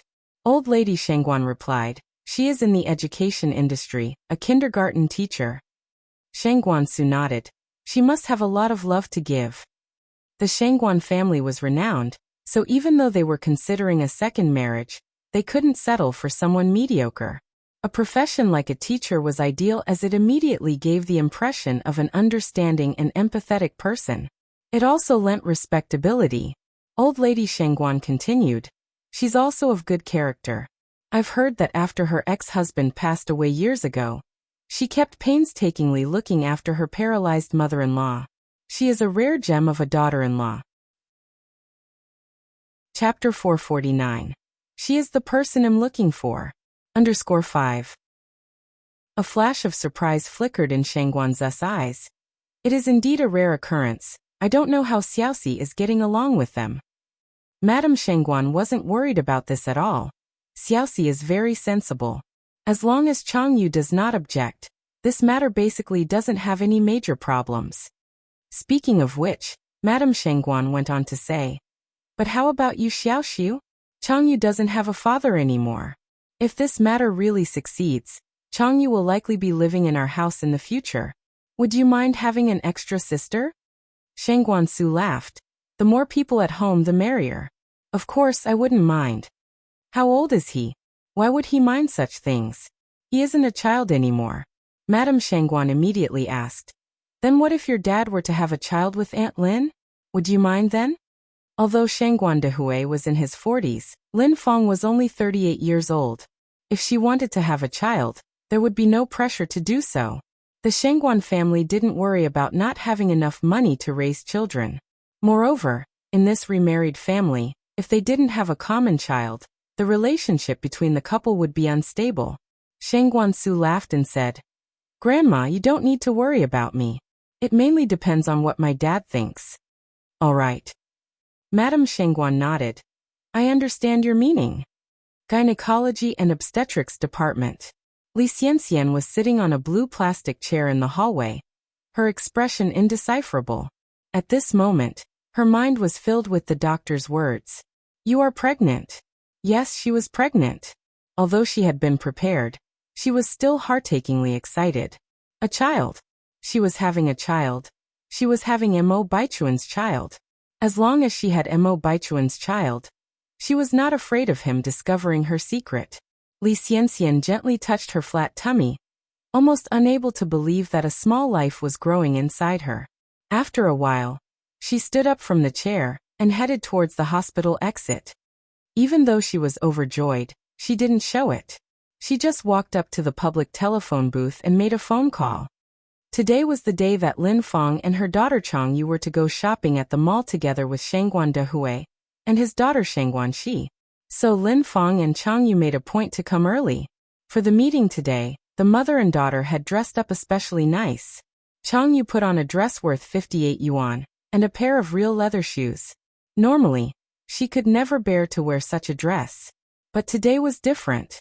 Today, Shangguan Shi was coming as well. Shed heard that Shangguan Shi was not very good looking, so not only did she want to outshine Shangguan Shi in terms of appearance, but she also wanted to dress better than her. She wanted to seem more like a rich heiress than Shangguan Shi. Only then could she leave a good impression on Shangguan Dehui. As Lin Feng was touching up her makeup in front of a mirror, she said, Xiaoye, be sweet when you meet them later. But try not to talk too much when you can just smile. Families like the Shangguans view behavior and speech very importantly. The more you say, the more likely you'll make mistakes. Whether you can become a young lady of a wealthy family and make your way up the social ladder all depends on your performance today. If their meeting today went smoothly, then the next time they meet, Shangguan Dehui would suggest that she meet Madame Shangguan. Once she had met with Madame Shangguan, marriage would not be far off. Therefore, today's meeting was vitally important. Mom, rest assured, Changyu said with a smile. It'll definitely charm the father and daughter pair so much that they won't know which way is north. Changyu didn't have many talents, but she was certainly good at flattering and coaxing people. Besides, who wouldn't want such a huge fortune? As long as she performed well, she could marry Shangguan Su in the future and become the lady of the Shangguan family. With this thought, a light filled Changyu's eyes. Lin Feng nodded with a smile. That's my good girl. Changyu continued. Is it only Shangguan Shi coming today? Is Shangguan Su not coming? Lin Feng replied. Shangguan Su is a bank manager, he doesn't have the time to come. You just need to get along with Shangguan Shi. Oh, a flash of disappointment flickered in Changyu's eyes. As a mother, how can Lin Feng not know what Changyu was thinking? She put away her makeup mirror and looked at Changyu. Once your mom successfully marries into the Shangguan family, do you still worry about not having the chance to meet Shangguan Su? Changyu nodded. You're right, Mom. After a while, the figure of Shangguan Dehui appeared in the distance. As he approached, he greeted them, "Hello, Xiaolin." Chapter 450. She is the person I'm looking for. _6. Here we are. Lin Fang's eyes lit up, pulling Changyu towards the front and introduced, "Xiaoya, this is your Uncle Shangguan." "Nice to meet you, Uncle Shangguan." Changyu bowed while searching for the silhouette of Shangguan Shi. Where is Shangguan Shi? Did she feel so ashamed because she saw how pretty I am? So she didn't dare to come? That's too disgusting. And here she is, a little miss. A few ridicules flicker in the depth of Changyu's eyes. Lin Fang continued. "This is my daughter Changyu. By the way, where is Xiaoxi? Didn't you say she would come too?" "Hello, Xiaoya." Shangguan Dehui nodded and continued. "Xiaoxi ran into a classmate outside the mall. She should be here soon." "All right." While they were talking, a tall figure in a small suit walked over. "Dad." Shangguan Dehui turned his head. "Xiaoxi, let me introduce you. This is Auntie Lin, and this is her daughter Changyu." Not only is Shangguan Zai's facial features exquisite, her tall figure accentuates her good looks. In her neat short hair and small suit that highlight her figure, her pair of beautiful eyes skin over Lin Fang and Changyu, projecting great charisma. She is indeed born of a wealthy family. Changyu, when compared to her, wasn't even fit to hold a candle. The high-spirited Changyu suddenly became low-spirited after seeing Shangguan Shi. "Nice to meet you, Auntie Lin and Xiaoya." Shangguan Shi greeted politely. Lin Fang smiled and said, "Xiaoxi, you are so beautiful. Unlike Xiaoya, who has been an ugly duckling since she was little." Shangguan Shi said, "That's not true, Auntie Lin is being too humble. Xiaoya is beautiful too." Changyu greeted formally. "Hello, Sister Xiaoxi, I'm Changyu, just call me Xiaoya." "Okay." Shangguan Shi tucked a loose strand of hair behind her ear. As she moved, a jade bracelet on her wrist became visible. Changyu's eyes almost popped out. The jade bracelet was so beautiful. It must be super expensive. Seeing how Shangguan Shi was dressed, Changyu suddenly thought that her own 58 yuan dress was downright shabby. Lin Fang subtly pinched Changyu's arm, and Changyu withdrew her gaze. They chatted while wandering around the mall. Shangguan Shi offered to buy some clothes for Changyu, but Changyu politely refused. "Thank you, Sister Xiaoxi. I appreciate your kind gesture. But there's no need to buy clothes. I have enough to wear." Shangguan Shi smiled and said, "Just buy a few. Consider it a token of affection from your sister." Changyu said, "There really is no need. My mother has taught me since childhood to be frugal. As long as I have enough clothes to wear, I shouldn't pursue flamboyancy and beauty." Shangguan Dehui nodded contentedly. It was clear that Lin Fang had raised her daughter well. Shangguan Shi was also very pleased with her new sister. After shopping, the four of them went to a restaurant to eat. In order to leave a better impression on Shangguan Dehui and Shangguan Shi, Lin Fang secretly paid the bill. The rich sure are rich. A regular meal cost 368 yuan. Thinking about it made Lin Fang's heart ache. But again, if 368 yuan were to be exchanged for a lifetime of wealth, it didn't seem to matter so much. After all, no pain, no gain. When Shangguan Dehui tried to settle the bill and found out that Lin Fang had already paid, he said embarrassingly, "We agreed that it was my treat. How could I let you pay?" Lin Fang laughed and said, "Nowadays we advocate gender equality and freedom of love. If you always pay, wouldn't this contradict the concept of gender equality?" Lin Fang's performance did not go wrong, which satisfied both Shangguan Dehui and Shangguan Shi.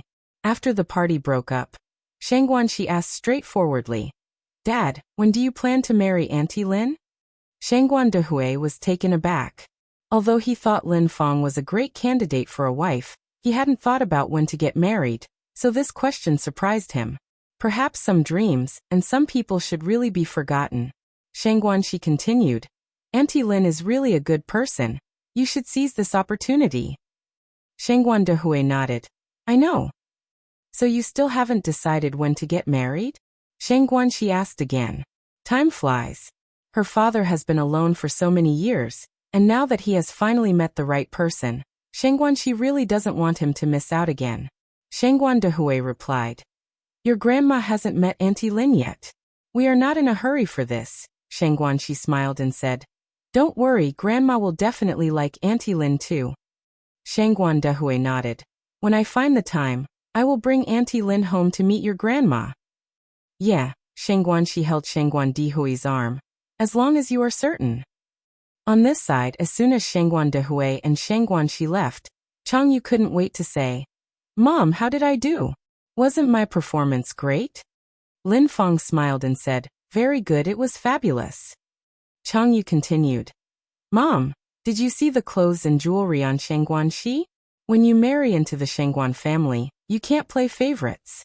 I want the same clothes and jewelry too. Lin Feng tapped Chang Yu's forehead. Silly girl, do I still need you to tell me that? Chang Yu was overjoyed. Her face was full of unhidden smiles, as if she had already become a little princess. On the second day, Li Xianxian came to a private clinic early in the morning. Are you sure you want to abort this child? The private clinic's doctor repeatedly confirmed with Li Xianxian. Yes, I'm sure. Li Xianxian nodded, her face pale. The doctor continued. Although abortion is a minor surgery, accidents may happen. If no family members can guarantee, I'm afraid we cannot perform the surgery for you.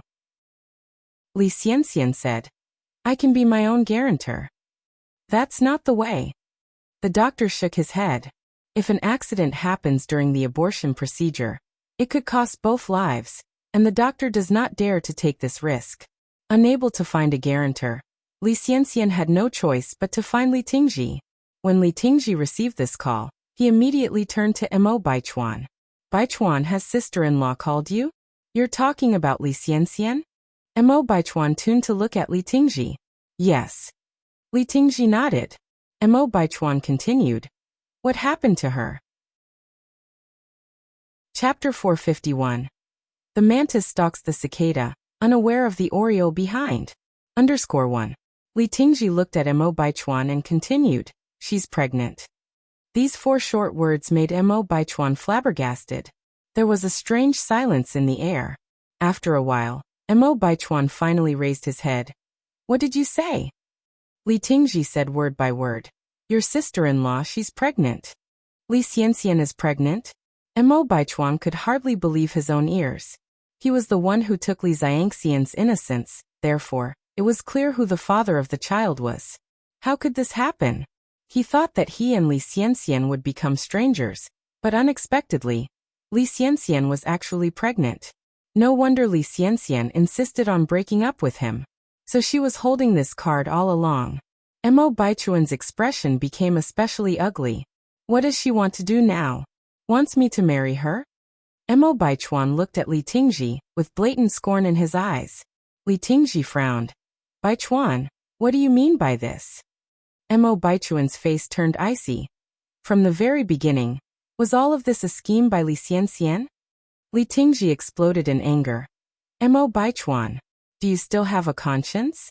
Your sister-in-law has never thought about using the child to blackmail you. She wants to abort the child, and she is now in the hospital because the abortion procedure requires family consent. She has no friends or family in Beijing, so she had to find me.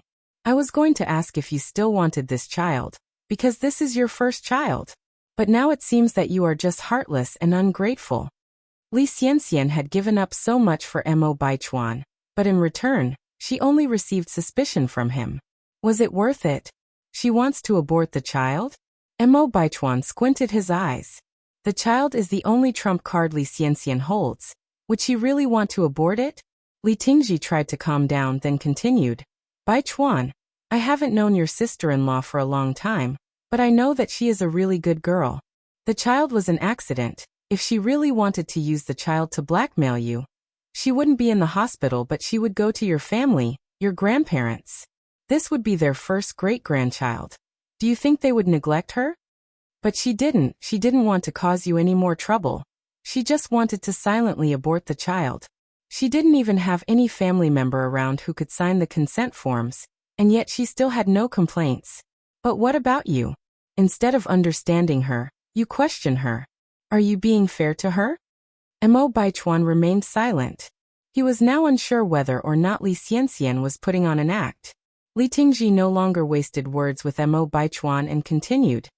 Your sister-in-law is at the private clinic on Wenan Road number 69. Whether or not you want the child, it's all up to you. As your brother, I have said all I need to say. After saying this, Li Tingji turned and walked away. Mo Baichuan watched Li Tingji's retreating figure, his eyes filled with mixed emotions. He and Li Tingji had been brothers for over 20 years. He knew well that Li Tingji was not the sort of man who couldn't discern right from wrong. Could it be that he was the one who was mistaken? Mo Baichuan absently slumped into a chair, lighting a cigarette. Li Tingji rushed to the hospital without delay. Li Xianxian was sitting on a blue plastic chair, her face a bit pale. Sister-in-law. Li Tingji managed to say these two words with difficulty. Tingji. Li Xianxian lifted her head, looking behind Li Tingji. Mo Baichuan hadn't come, which was within Li Xianxian's expectations. Mo Baichuan was naturally suspicious. If he had followed Li Tingji here, it would have caused an issue instead. Li Xianxian nodded. I see. I'm sorry. Li Tingji looked full of regret. It was his fault. Li Xianxian had trust in him, and he had let her down. It's okay. Li Xianxian managed a bitter smile. Perhaps this is my fate. Fate. She never believed in fate. If she did, she wouldn't have managed to leave the mountains in the first place. She believed that after today, her fate would change for the better, bringing prosperity with it. This, Li Tingji wanted to continue, but Li Xianxian interrupted him. Go and sign the papers. Okay. Li Tingji nodded and headed towards the doctor's office to sign the paperwork, followed by Li Xianxian. As he was about to sign, he hesitated, looking at Li Xianxian with a wish to say something. The doctor said, I have something to attend to. Why don't you two discuss a bit more? Okay, thank you, doctor. Li Tingji quickly expressed his thanks. Chapter 452. The mantis stalks the cicada, unaware of the oriole behind. _2. After the doctor left, Li Ting looked at Li Xianxian, lowering his voice. Xianxian, please keep the child. I am willing to give you and your child a legitimate status. After all, Li Xianxian's first time was with him, which meant the child had a 50% chance of being his. As a potential father, how could he personally end his child's life? He couldn't do it. He couldn't overcome his own emotional barrier. Li Xianxian seemed to have perceived Li Ting's worries. This child is Baichuan's. You are so certain? Li Ting asked. Li Xianxian spoke. I'm the mother of the child, and I understand better than anyone else. Tingji, if you wish me happiness, it's best to forget about that night. We are just close friends to each other. Her words served as an indirect reminder to Li Ting that she was the victim that night when he forced himself on her. So no matter whose child this was, the child's father could only be Mo Baichuan. Li Xianxian was a smart woman. She knew how to keep Li Ting at bay. People say that a woman in love has zero IQ, but in reality, a man in love can be even more foolish. Like Li Ting. Li Ting sighed. Xianxian, have you really thought it through? Yes. Li Xianxian gave a slight nod. For the one I love, I have no regrets. Li Ting massaged his temple in agony, then signed his name on the guarantee letter. Looking at the signature on the guarantee letter, a calculating expression flashed in Li Xianxian's eyes. After a while, the doctor returned. Li Ting handed over the guarantee letter to the doctor. The doctor took the letter. So have you two decided not to keep the child? You're mistaken, he's my brother. Li Xianxian corrected him. Brother. Hearing this, Li Ting's eyes were full of bitterness. Oh. The doctor nodded, then said, since you've decided, I have to make clear some precautions before the surgery. The abortion might affect your fertility in the future. It could even lead to infertility. Li Xianxian hesitated for a moment, then said, I am willing to take any consequences. All right, the doctor sighed. Let's prepare for the operation. Li Ting glanced at Li Xianxian, wanting to say something, but in the end he remained silent. At the base, Mo Baichuan sat in his office chain-smoking. In no time at all, the ashtray was filled with cigarette butts. After a while, he picked up the phone and dialed a number. Hello, check on Li Xianxian for me. After all, the child that Li Xianxian was carrying was his. Mo Baichuan couldn't be indifferent. About 10 minutes later, his phone rang again. Mo Baichuan picked up the call with a blank expression. How are things going? Li Xianxian is currently at a private clinic on Wanan Road, lining up for an abortion. Mo Baichuan frowned slightly. Is Li Ting the guarantor? The guarantor is Mr. Li. Is the information accurate? Mo Baichuan asked. The person on the other end of the line confirmed it. The information is accurate. Li Xianxian is scheduled to have the operation in half an hour. Mo Baichuan continued. Keep an eye on her. All right. Soon half an hour passed. The phone rang again. Ms. Li is in the operating room. The cigarette in Mo Baichuan's hand dropped to the floor at that moment. It seemed that Li Xianxian wasn't putting on a show for him. She was truly determined to abort the child. No, he couldn't let this happen. The child was innocent. Mo Baichuan's upbringing taught him that he couldn't commit such a conscienceless act. Li Xianxian lay on the cold operating table. The surgeon was a kind middle-aged woman in her 40s. Holding the surgical instruments, she asked with a tone of reluctance, Miss Li, are you sure about this? Was she really sure? Li Xianxian didn't know. She was gambling. She was gambling that Mo Baichuan would come. If Mo Baichuan didn't come, then all her efforts would have been in vain. Li Xianxian firmly gripped the sheets beneath her. Her knuckles had slowly turned white from the force. Doctor, could you give me a few more minutes to think? All right. The surgeon nodded. Outside, Li Ting sat anxiously on the blue plastic chair. Just then, Mo Baichuan burst in with a group of people. Seeing this, Li Ting's eyes brightened. He quickly stood up and said, Baichuan, you're here. Chapter 453. The mantis stalks the cicada, unaware of the oriole behind. _3. Where is Xianxian? Mo Baichuan's expression was somewhat cold. Li Ting subtly pressed the pager in his pocket. Your sister-in-law has already entered the operating room. The pager is the precursor to the mobile phone, which cannot answer calls but only receives messages. In 1983, the first paging station in the country was opened in Shun City. In 1984, pagers began to appear in Beijing. There are dozens of types of pagers. Some looked like a mini diary, small and delicate. Some were as light as a card, very portable. Some were like a ballpoint pen and could be put in the pocket of a jacket. Some were even made into brooches or necklaces and hung in front of the chest. Some were integrated with a watch and worn on the wrist. And the pager of Li Xianxian was similar to a ballpoint pen shape. After receiving Li Ting's message, Li Xianxian's eyes lit up and she said, Doctor, I have made up my mind. Please perform the surgery. Okay.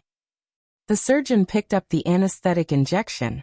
As the needle was just entering Li Xianxian's arm, someone kicked the door of the operating room open from outside. Stop! Mo Baichuan directly grabbed the injector. The surgeon was scared. Who are you? This is the operating room. Outsiders can't just come in. Out of the way. Mo Baichuan brushed the surgeon aside, lifted Li Xianxian from the operating table, and left the room as an assistant followed behind tidying up.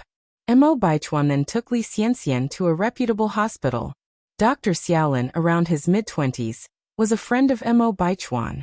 He patted Mo Baichuan's shoulder and said, Don't worry. There's nothing wrong with the fetus. The mother has been in a coma due to extreme shock. Mo Baichuan then asked Xiaolin, How long has she been pregnant? Dr. Xiaolin answered, Over 2 weeks, almost 3. Based on calculations, the child was indeed his. Mo Baichuan's expression was indescribable, and the crystal-clear face appeared before his eyes. Dr. Xiaolin, curious, asked, By the way, what is your relationship with this pregnant woman? Mo Baichuan didn't want to hide anymore and responded, I am the father of the child. Dr. Xiaolin was stunned as if he had heard something incredible. Seriously? Mo Baichuan was known to have a peculiar personality, aloof and did not like mingling with girls. Many had sent him love letters during school, but all were ruthlessly rejected. Upon becoming a high-ranking official, no one could catch Mo Baichuan's eye. But now someone was actually carrying Mo Baichuan's child. That was simply incredible. Mo Baichuan slightly nodded, yes. Even though he didn't want it to be true, but it was the truth. Dr. Xiaolin then said, Bai Chuan, you're too much. You got married and didn't invite me. At this time getting pregnant before marriage was not acceptable, so Dr. Xiaolin naturally assumed that they were already married. Mo Baichuan added, We are not married yet. No way. Dr. Xiaolin looked at him in shock. It was unimaginable that someone so disciplined would do something outrageous. Pregnancy out of wedlock. If it is bigger trouble, it can even be considered a hooligan crime. No really. Dr. Xiaolin lowered his voice. Brother, what's going on? Mo Baichuan looked impassive. It's not something that can be explained in a few words. Do you plan to marry her? Asked Dr. Xiaolin. Mo Baichuan replied, Barring any unexpected developments, the wedding should occur in the near future. Dr. Xiaolin said with a smile, Don't forget to invite me to the banquet at that time. Okay. Mo Baichuan nodded, but there was no hint of a smile on his face. Marrying Li Xianxian was not about love, but responsibility.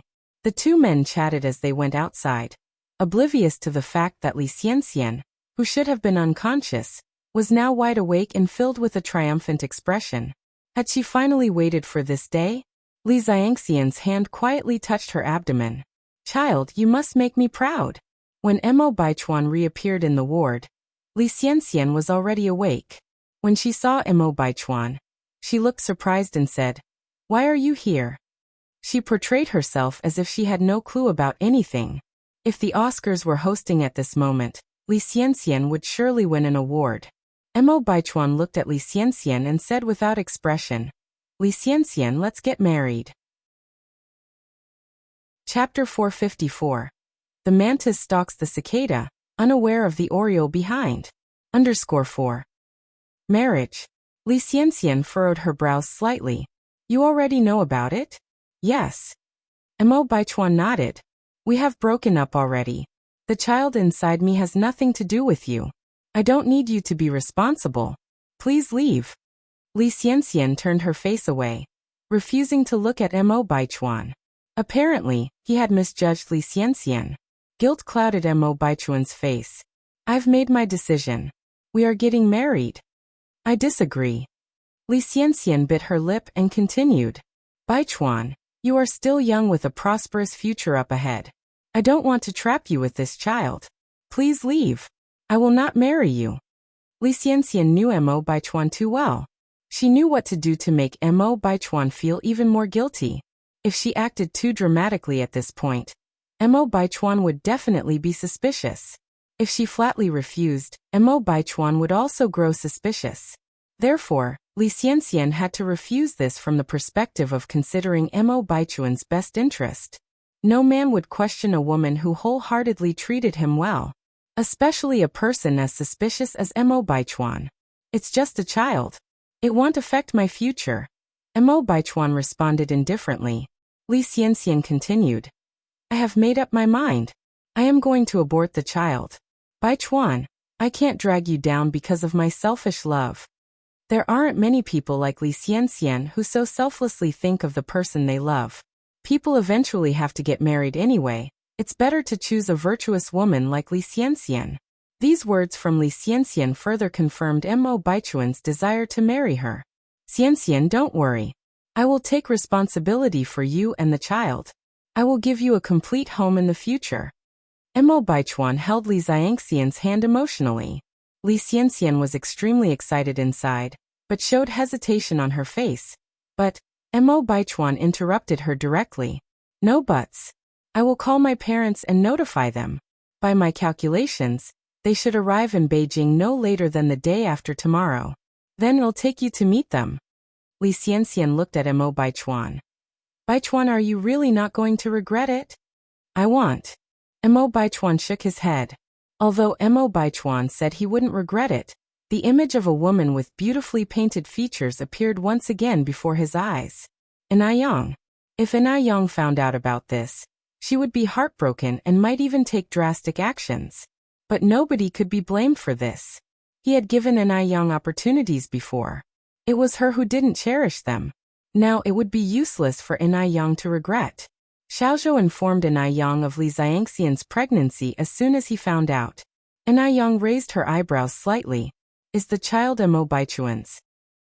Xiaozhou didn't directly answer her question. Instead he said, I don't know whose child it is.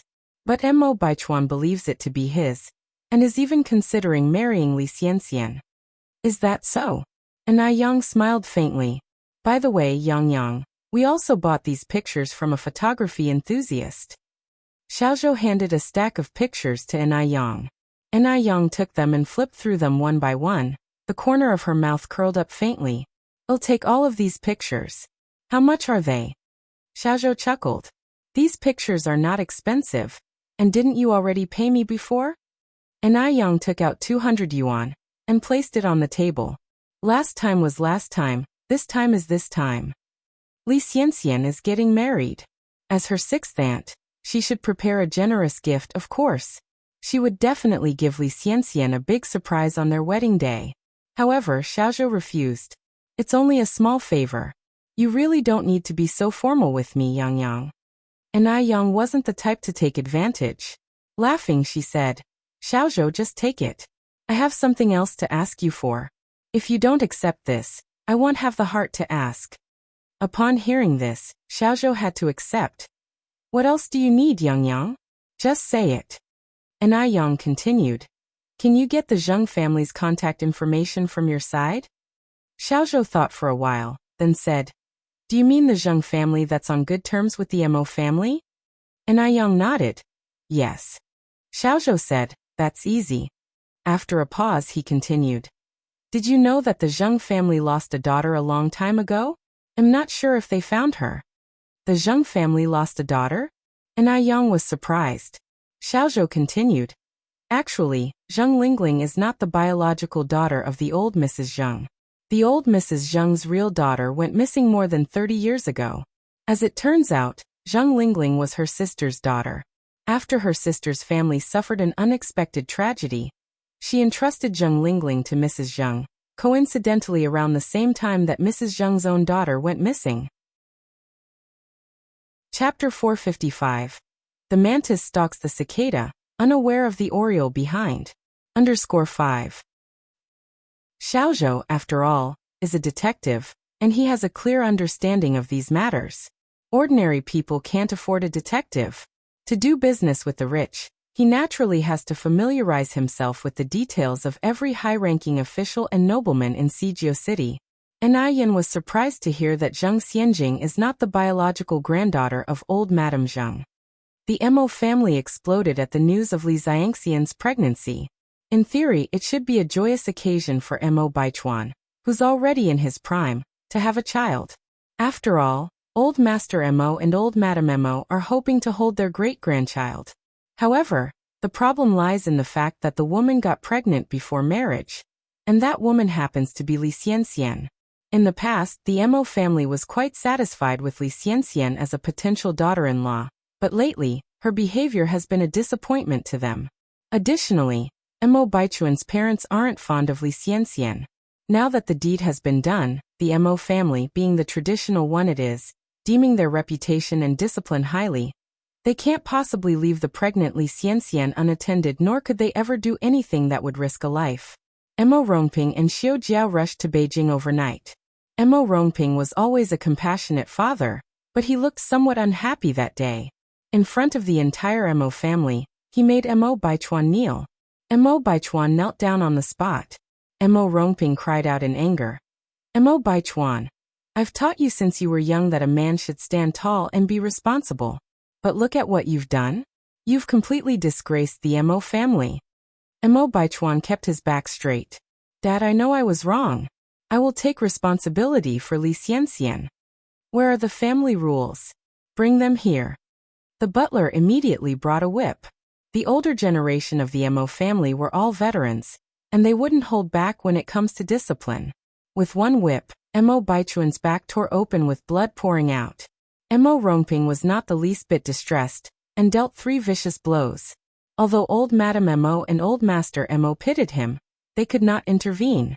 The atmosphere in the living room was extremely oppressive, and everyone's faces were tense. Everyone was worried for Mo Baichuan. Only Mo Qishan seemed relaxed.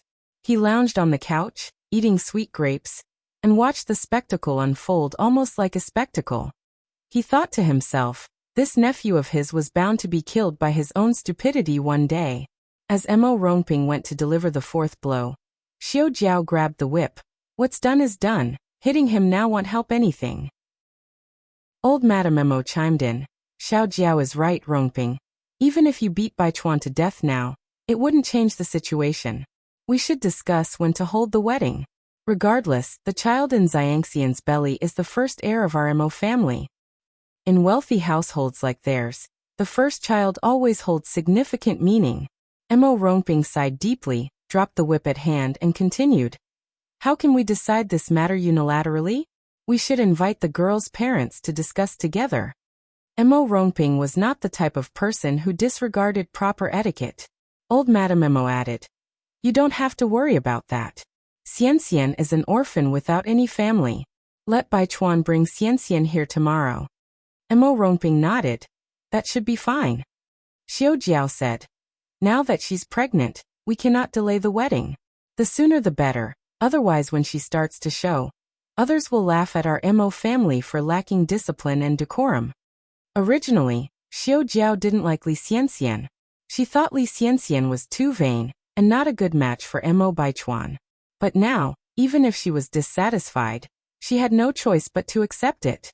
The next day, Mo Baichuan brought Li Xianxian home to meet his parents. This time, Li Xianxian behaved very well and did not use her pregnancy as an excuse to be difficult, which changed Mo Baichuan's parents' impression of her. Moreover, Li Xianxian is a poor child with no parents. Xiao Jiao held Li Xiangxian's hand and said, Xianxian, the first 3 months of pregnancy are the most critical.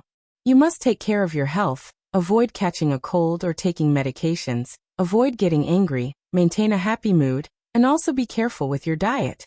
You cannot have hawthorn, spinach strong tea, or coffee. Li Xianxian doesn't have a mother, so these things must be taught by her mother-in-law. Li Xianxian nodded obediently. Okay, auntie, you'll keep that in mind. Xiao Jiao was fairly satisfied with her future daughter-in-law. She continued, now that you're carrying a child, it's not appropriate for you to stay in a dormitory. I have a small villa on Hully Mile Road, where you can stay temporarily during this time. Chapter 456. The mantis stalks the cicada, unaware of the oriole behind. _6. Li Xianxian laughed and said, Auntie, I'm not that high maintenance, staying in a dorm is fine. No way. Xiao Jiao shook her head. There are too many people in the school, it would be troublesome if you bumped into someone. I've hired 2 servants in that small villa, they'll take care of your daily needs. After all, what Li Xianxian was carrying in her belly was her first grandchild. How could Xiao Jiao not put importance on it? Li Xianxian then said, Auntie, you really don't have to go through so much trouble. It's settled then, you don't need to refuse. Xiao Jiao directly shoved the key into Li Xiangxian's hand. Li Xianxian knew that it would be ungrateful to refuse at this point, so she laughed and said, Thank you, Auntie. We're family now, there's no need to be so polite. Xiao Jiao continued. As for the school, we've already arranged your leave of absence. The wedding will be taken care of by me and Baichuan's father. During this period, you just need to focus on your pregnancy. Thank you, Uncle and Auntie. Xiao Jiao held Li Xiangxian's hand and talked a lot more. Li Xianxian knew how to make people happy. With a few words, Xiao Jiao dropped all her prejudices. From an angle where Xiao Jiao couldn't see, a glint of triumph flashed in Li Xiangxian's eyes. She finally entered the doors of the Mo family. The news of Mo Baichuan getting married to Li Xianxian spread throughout the entire upper-class society in less than a day. Mo Baichuan getting married? Upon hearing the news, Zhang Xianjing was devastated. What the hell is going on? Didn't Mo Baichuan just dump Li Xianxian? How could they be getting married in the blink of an eye? Is she dreaming? Zhang Xianjing pinched herself hard. It hurt a lot. She wasn't dreaming. No. She couldn't just sit around and wait for death. She had to take action. Zhang Xianjing narrowed her eyes, grabbed her bag and headed downstairs. As soon as she got down, she saw Zheng Lingling rushing in from outside. Xianjing. Something terrible happened. Zheng Lingling grabbed Zheng Xianjing's hand, looked around and said, "Let's go inside to talk." "Okay." Zhang Xianjing nodded. The mother and daughter went inside. Zhang Lingling closed the door. "Xianjing, Baichuan and Li Xianxian are getting married." "I already know about this." Zhang Xianjing seemed relatively calm. "Mom, don't panic. They're just getting married. As long as they're not married yet, I still have a chance." Zhang Lingling frowned. "It's not as simple as you think." "What do you mean?" Zhang Lingling continued. "I went to the Mo's this morning. Your grandma Mo quietly told me that Li Xianxian is pregnant." "What?" Zhang Xianjing's face turned pale. "Pregnant?" She never imagined that Li Xianxian would get pregnant. No wonder they are in such a hurry to get married. So it turns out there's a bun in the oven. Didn't they just break up a few days ago? How could she get pregnant so quickly? That little bitch Li Xianxian. How could she be so shameless? Zhang Lingling sighed. How smart she is. She knows the principle of mother being noble by her son. Why didn't we think of this method? If she had known about the principle of mother being noble by her son, she should have tried to get Zhang Xianjing pregnant. Zhang Xianjing was nearly suffocated, with mixed feelings in her heart. It took her a great deal of effort to find out who Mr. Mog was, and now the prize was snatched away by someone else when it was nearly in her grasp. Mom, what if Li Xiangxian's baby were to accidentally be lost? Would she still have a chance of marrying into the Mo family? Zhang Xianjing hatched a plan and turned to look at Zhang Lingling, her eyes filled with malicious intent. Li Xianxian gained nobility by her child? If there's no child, how could she be noble? Zhang Xianjing wouldn't let anyone steal the throne of Mrs. Mog. Zhang Lingling narrowed her eyes. Xianjing, you mean? Zhang Xianjing nodded. Zhang Lingling continued. This matter sounds easy, but it's not so easy to do. Once we're discovered, we'll be in big trouble. At this moment, there was a knock on the door from outside. The mother and daughter immediately stopped talking. Who is it? The voice of the servant came from outside. Madam, it's me. Someone on the phone is looking for Miss Xianjing. Who's looking for me? Zhang Xianjing asked. She was not in mood to take a call right now. The servant continued. A Mr. Mog. Mr. Mog? Could it be Mo Baichuan? Zhang Xianjing brightened up and immediately said, "I'll come down right now." Zhang Xianjing came downstairs and carefully picked up the phone. Hello. But the voice that came was not Mo Baichuan's, but a deep and mellow voice, as if the person was speaking right beside her. Miss Zhang, hello. Who are you? Zhang Xianjing frowned slightly, losing much of her enthusiasm upon realizing the caller wasn't Mo Baichuan. The other side chuckled. It doesn't matter who I am. What matters is that I can help you. Who exactly are you? Zhang Xianjing was getting impatient. I don't have time to play riddles with you. As I said, I'm someone who can help you. I don't need your help. Saying this, Zhang Xianjing was about to hang up the phone, but the person on the other end, as if knowing that Zhang Xianjing wanted to hang up, continued. Miss Zhang, don't be in a rush to hang up. I know a secret about Li Xianxian that no one else knows. About Li Xiangxian's unknown secret. Of course Zhang Xianjing wanted to listen. Go ahead. There was another chuckle from the other end. Miss Zhang should understand that there is no such thing as a free lunch, right? What do you mean? Quid pro quo. He continued. 30,000 yuan for Li Xiangxian's hidden secret. 30,000 yuan is not a small sum.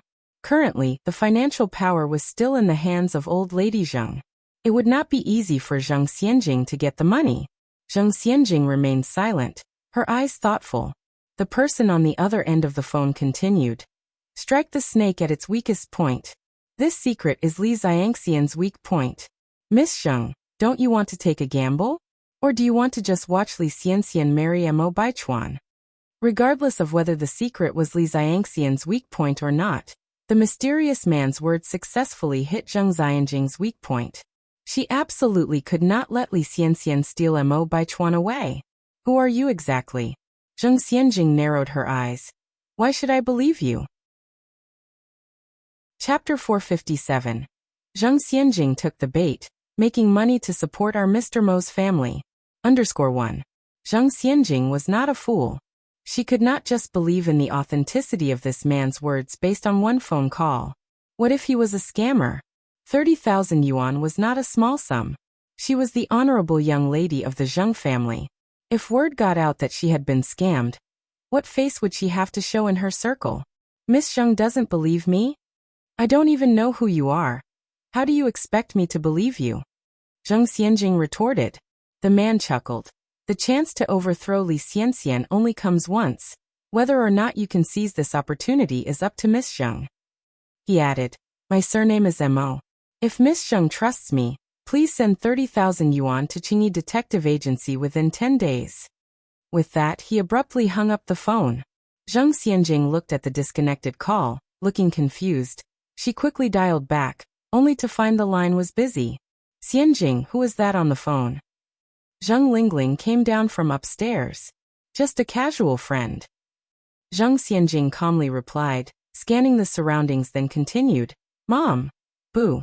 Just then, a figure suddenly jumped beside them, pulling a scary face. The mother-daughter pair was significantly startled. Especially Zheng Lingling, her face turned pale, and she reached out to hit Zheng Suyu. Catching sight of the old lady Zheng at the top of the stairs, her expression changed. She giggled. Aunt Suyu, you're all right? Xianjing and I didn't scare you, did we? Zheng Suyu grinned foolishly. Fun, so much fun. Zheng Xianjing took Zheng Suyu by the arm and said, Aunt Grandma, let me take you back to rest. Zheng Xianjing turned into a considerate niece, helping Zheng Suyu upstairs. Stars, such beautiful stars. Ah. Ghost. You are a ghost. You want to hurt me. Zheng Suyu suddenly screamed and shoved Zheng Xianjing away, running towards the old lady Zheng's room. A ghost wants to hurt me. Aching, help. Aunt Grandma. Impatience flashed in Zheng Xianjing's eyes as she chased after her. Suyu. Old Mrs. Zheng opened the door, reaching out to hold Zheng Suyu's hand. Zheng Suyu hid behind old lady Zheng, visibly trembling, her eyes filled with terror as she looked at Zheng Xianjing, a primal fear radiating from within her. Strangely enough, ever since Zheng Suyu lost her sanity, she saw everyone as a ghost, except for old lady Zheng. She could even remember her name. Grandma. Zheng Xianjing respectfully said. Old Mrs. Zheng nodded, looking at Zheng Suyu. Don't be afraid, Suyu. This is Xianjing. Do you remember Xianjing? She is your great-niece. Zheng Suyu was on the verge of tears, her voice trembling as she said, Ghost. She is a ghost. Old Mrs. Zheng sighed, holding in a severe cough. Xianjing, your Aunt Grandma is like this, don't take offense. Zheng Xianjing acted understanding. Grandma, I know we are all a family, how could I blame Aunt Grandma? Cough, cough, cough. Old Mrs. Zheng couldn't hold back her coughing. She covered her mouth with a handkerchief, coughing violently. Grandma, are you okay? Zheng Xianjing started patting old Mrs. Zheng's back. Zheng Suyu, frightened, retreated several steps, hiding under the table, warily looking at Zheng Xianjing. Old Mrs. Zheng was coughing so hard her face turned pale. After a while her coughing stopped. She continued. It's nothing, just an old ailment. After 3 years of coughing, old Mrs. Zheng had become accustomed to it. However, her condition in recent times was far worse than in the previous 2 years. She always felt her end was nearing. But she kept telling herself to persist. Her daughter was still missing. Zheng Suyu hadn't recovered. In this state, even in death, she wouldn't be able to rest in peace. Madam, Dr. Jiang is here. A servant entered with an elderly person. Dr. Jiang was a woman in her 50s or 60s, an old friend of old Mrs. Zheng. With her excellent medical skills and old Mrs. Zheng's trust in her, she had been serving as the personal doctor for old Mrs. Zheng, helping her regulate her body over the years. Aunt Jiang. Zheng Lingling immediately greeted her. Dr. Jiang nodded. Lingling, where's the old lady? Zheng Lingling looked at Dr. Jiang. My mom is upstairs. I'll take you to her. Okay. Dr. Jiang nodded. Chapter 458. Zheng Xianjing took the bait, making money to support our Mr. Mo. _2. As Zheng Lingling ascended the stairs, she turned to Dr. Jiang and said, Dr. Jiang, my mother's cough has gotten worse recently. As a daughter, it breaks my heart to see this. Can we do anything to relieve her cough and speed up her recovery? Dr. Jiang replied, Your mother's chronic cough, compounded by her old age and deteriorating health, won't improve overnight. It requires gradual treatment. Zhang Lingling nodded her agreement. As they climbed up the stairs, she took the initiative to steady Dr. Jiang's arm. Mom, Dr. Jiang is here. Zhang Lingling knocked on the door. Come in, came Mrs. Zhang's voice from inside. Zhang Lingling entered the room with Dr. Jiang. Xiaoyan. Mrs. Zhang rose to meet them. Zhang Xianjing followed suit and greeted her. Dr. Jiang nodded in acknowledgement, then turned to Mrs. Zhang with concern. Qing, I heard from Lingling that your cough has worsened. Laughing, Mrs. Zhang said. It's not as bad as Lingling has made out. Zhang Lingling looked at Xianjing and suggested, Xianjing, let's take your great-aunt out so that Dr. Jiang and Grandma can talk. All right. Xianjing squatted down gently. Great-aunt Suyu, shall we go out? You are a devil. You want to hurt me. Suyu burst into tears, terrified. Zhang Lingling squatted down, coaxing. Aunt Suyu, shall we take you out for some candy? Yes. Suyu brightened up. Candy. Candy. Mother and daughter cajoled Aunt Suyu and managed to lead her out. Mrs. Zhang heaved a helpless sigh. Dr. Jiang inquired. Didn't a self-proclaimed divine doctor who could cure Suyu come a while ago? From my observation, Suyu's condition hasn't improved at all. Recalling something, Mrs. Zhang burst out. Divine doctor, my foot. He was nothing but a fraudster. Upon hearing this, Dr. Jiang patted Mrs. Zhang's hand reassuringly. Suyu has her own fate. She will surely recover. I hope so. Mrs. Zhang sighed again. Dr. Jiang continued. By the way, Qing, have you heard anything about Tingting lately? No, Mrs. Zhang shook her head. It has been over 30 years. It wouldn't be that easy to find her. I'll be frank, I've given up hope. Dr. Jiang glanced at Mrs. Zhang, a hint of knowing sparkle in her eyes. No hope. Then why did she secretly send Hare for DNA testing? What old friends? What lifelong sisterhood? It's all a facade. If Mrs. Zhang considered her as a dear friend, she wouldn't keep secrets from her. Dr. Jiang narrowed her eyes subtly. Although you say that, you should still continue your search. After all, Tingting is your biological daughter. Lingling, despite being raised by you, isn't your flesh and blood. The proverb, our own children are our precious jewels, holds truer than ever. Dr. Jiang glanced at Mrs. Zhang, changing her tone. But speaking from my heart, Lingling is an exemplary and filial daughter, who cares deeply about your health every time I visit. Mrs. Zhang nodded. Indeed, Lingling is a good daughter. Dr. Jiang extracted a stethoscope from her medical bag and began to examine Mrs. Zhang, changing the topic. Qing, have you been taking your medicine on time recently? Yes, always on time. Dr. Jiang continued. Has your toilet routine been normal? Yes, normal. After asking a few more questions, Dr. Jiang's smile faded. A look of concern clouded her face. Is my condition bad? Mrs. Zhang looked at Dr. Jiang. No. Dr. Jiang shook her head. Don't worry too much, you're in good health. Mrs. Zhang wasn't a fool. She had already perceived the answer from Dr. Jiang's expression. Xiaoyan, I'm now in my 60s and have weathered many storms. You can tell me straight, there's no need to tiptoe around it. Really, it's nothing. Dr. Jiang smilingly responded.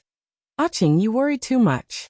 I remember when you were younger, you would always fight and make a fuss with Zhengjun because of this. Upon mentioning youth, Mrs. Zhang's face lit up with a faint smile. She appeared lost in old memories, as if back in those days. Back then, Tingting was still here. So you hadn't gone mad yet. Their family was so happy. Chapter 459. Zhang Xianjing takes the bait, earning money to support our Mr. Mo's family. _3. Dr. Jiang continued. Oh, speaking of which, where is Zheng Jun? He should be in the Xiaohua garden. Zheng Jun is a typical scholar, tending to his books and plants every day. All domestic matters, big or small, were taken care of by Madame Zheng, especially after their only daughter went missing. He practically stopped caring about everything. How many years have passed? Dr. Jiang sighed. He's still the same.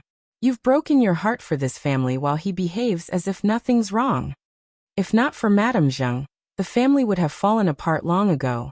He's suffering inside. Their only daughter was lost, and the youngest sister went mad.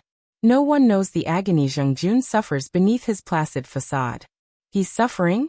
You tell me. Aren't you suffering too? Dr. Jiang continued. You really are lucky, Zheng Jun, to have such a wonderful wife. Madame Zheng chuckled. Xiaoyan, be honest with me. How's my health really? I've lived long enough to bear pretty much anything. You're really fine, stop overthinking, Dr. Chao said while writing out a prescription. Madame Zheng turned to Dr. Jiang. Xiaoyan, do you remember how old Lingling was when you first brought her home? Dr. Jiang gave it some thought. She was around 7, I think. I remember you had just lost Tingting, and Lingling's arrival helped you out of your grief. Zheng Lingling wasn't originally a Zheng. Her name was Chao Lingrui, Madame Zheng's sister's daughter.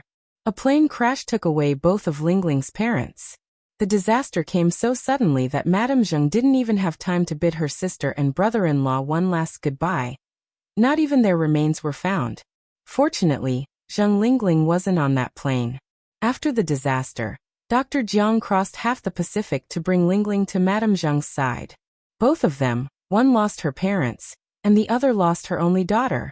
Having shared this sympathetic experience and being kin, Madame Zheng transferred all her affection from her biological daughter to Lingling.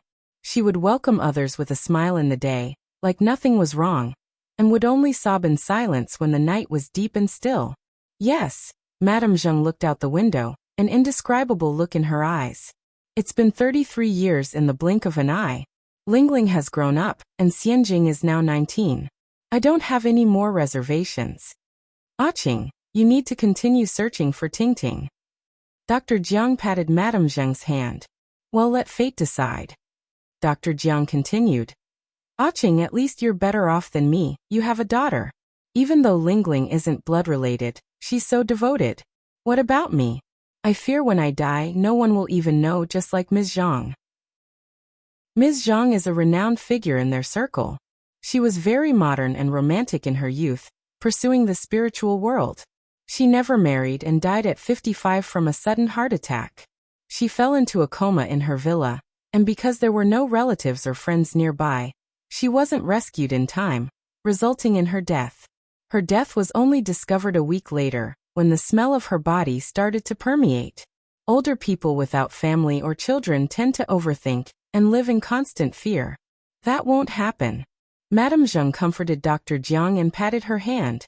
Stop thinking nonsense. You still have your thoughtful nephews and nieces. Dr. Jiang sighed. Qing, I've recently thought about drawing up my will. Drawing up a will. Madame Zheng looked unbelieving. Dr. Jiang was her age, about 61 this year, but was much healthier and had no known illnesses. Even she hadn't yet thought about drawing up her will. Why was Dr. Jiang doing so? Outside the door, Zheng Xianjing, holding a tray with tea, was about to knock and enter. She stopped in her tracks and held her breath, listening to the conversation inside. Dr. Jiang chuckled. Honestly, I don't have much money, just a 5-figure number in my bank account, which is nothing to you. Dr. Jiang is an average doctor without a distinguished background. She was just an ordinary person before meeting Madame Zheng. Though it's just a few 10,000s of yuan, for an ordinary person, it's still a huge sum. After all, a bowl of noodles only costs 3 cents at this time. Speaking of which, Qing, have you ever considered drawing up a will? Dr. Jiang asked. Accidents happen when you least expect them. Given the size of Zheng family fortunes, it's better to plan these things in advance. Chapter 460. Zheng Xianjing took the bait, making money to support our Mr. Mo_4. Hearing this, Zheng Xianjing's heart jumped into her throat. Madame Zheng nodded. To be honest, I've been considering this matter recently. Dr. Jiang said. You don't really need to think about this. Tingting is your biological daughter. All the Zheng family's property should naturally go to her. Zheng Tingting?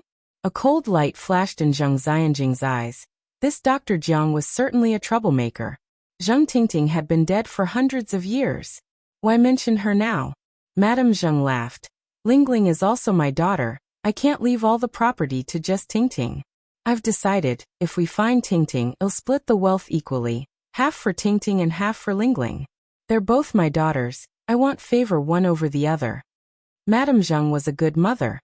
Although Zheng Lingling wasn't her biological daughter, she raised her with her own hands. In her heart, Lingling made no difference from her own birth child. So she would treat them fairly. Dr. Jiang smiled. Lingling is fortunate to have such a good aunt. In my heart, she has long been my own daughter. Own daughter? A mocking glint flashed in Zheng Xianjing's eyes outside the door. If this old witch seriously thought of Zheng Lingling as her own daughter, then she wouldn't be leaving only half the property to Zheng Lingling. After all, the one who's been by Madame Zheng's side all these years, showing filial piety, was Zheng Lingling. Zheng Tingting hasn't contributed anything, she didn't even call her mother. Why is she entitled to half of Zheng Lingling's inheritance? All of the Zheng family's properties should belong to Zheng Lingling. Adopted ones are never as close as real ones. Zheng Xianjing bit her lip, her face darkened. Dr. Jiang continued. Aching, we must be prepared for all scenarios. What if you can't find Tingting? Madame Zheng continued. If we can't find her, we'll donate all the money to the orphanage in Tingting's name. This could also be seen as accumulating blessings for the child Tingting. Donate to the orphanage? Madame Zheng would rather donate it to the orphanage than leave it to Zheng Lingling. Such a good mother indeed. Zheng Xianjing was almost furious to death. So all these years, she and Zheng Lingling's efforts were in vain. This old hag is an ungrateful wretch. At the moment, all Zheng Xianjing wanted to do was to barge into the room and splash the hot tea in her hand all over that old witch's face, to wake her up. Otherwise, she would never know right from wrong. Dr. Jiang nodded. Aching, you've thought it through. The conversation inside was still going on, but Zheng Xianjing had heard the most important part. She hurried back to her room, telling Zheng Lingling everything she had heard. Upon hearing the news, Zheng Lingling said coldly, I knew that old witch wasn't easy to deal with. After all, she wasn't born from the old hag's womb. No matter how good she was to that old witch, she wouldn't pay it back. But Zheng Lingling couldn't make peace. Why? She had been serving this old witch so carefully for so many years. And in the end, it turned out that she had to compete with a dead person for property. How ridiculous. Mom, what should we do now? Zheng Xianjing was getting anxious. She didn't want to give up what was hers to someone else. Zheng Lingling said, we don't need to rush on this matter. The immediate concern is how to stop the wedding of Li Xianxian and Mo Baichuan. Once you're married to Mr. Mog, that old witch won't dare to look down on us. Zheng Xianjing nodded. Mom, you're right. But what should I do now? The issue of Li Xianxian and the will were entangled together, and it made Zheng Xianjing's head swell. Zheng Lingling said, we need to think it through. Getting Li Xianxian to miscarry isn't easy. As if remembering something, Zheng Xianjing said, oh yes, Mom. She told Zheng Lingling about the phone call from Mr. Mo. Mom, what do you think? Zheng Xianjing was still undecided. She didn't know whether she should believe that Mr. Mo. Zheng Lingling squinted her eyes. Xianjing, how about we take a gamble? Mom. Zheng Lingling calmly took a sip of water.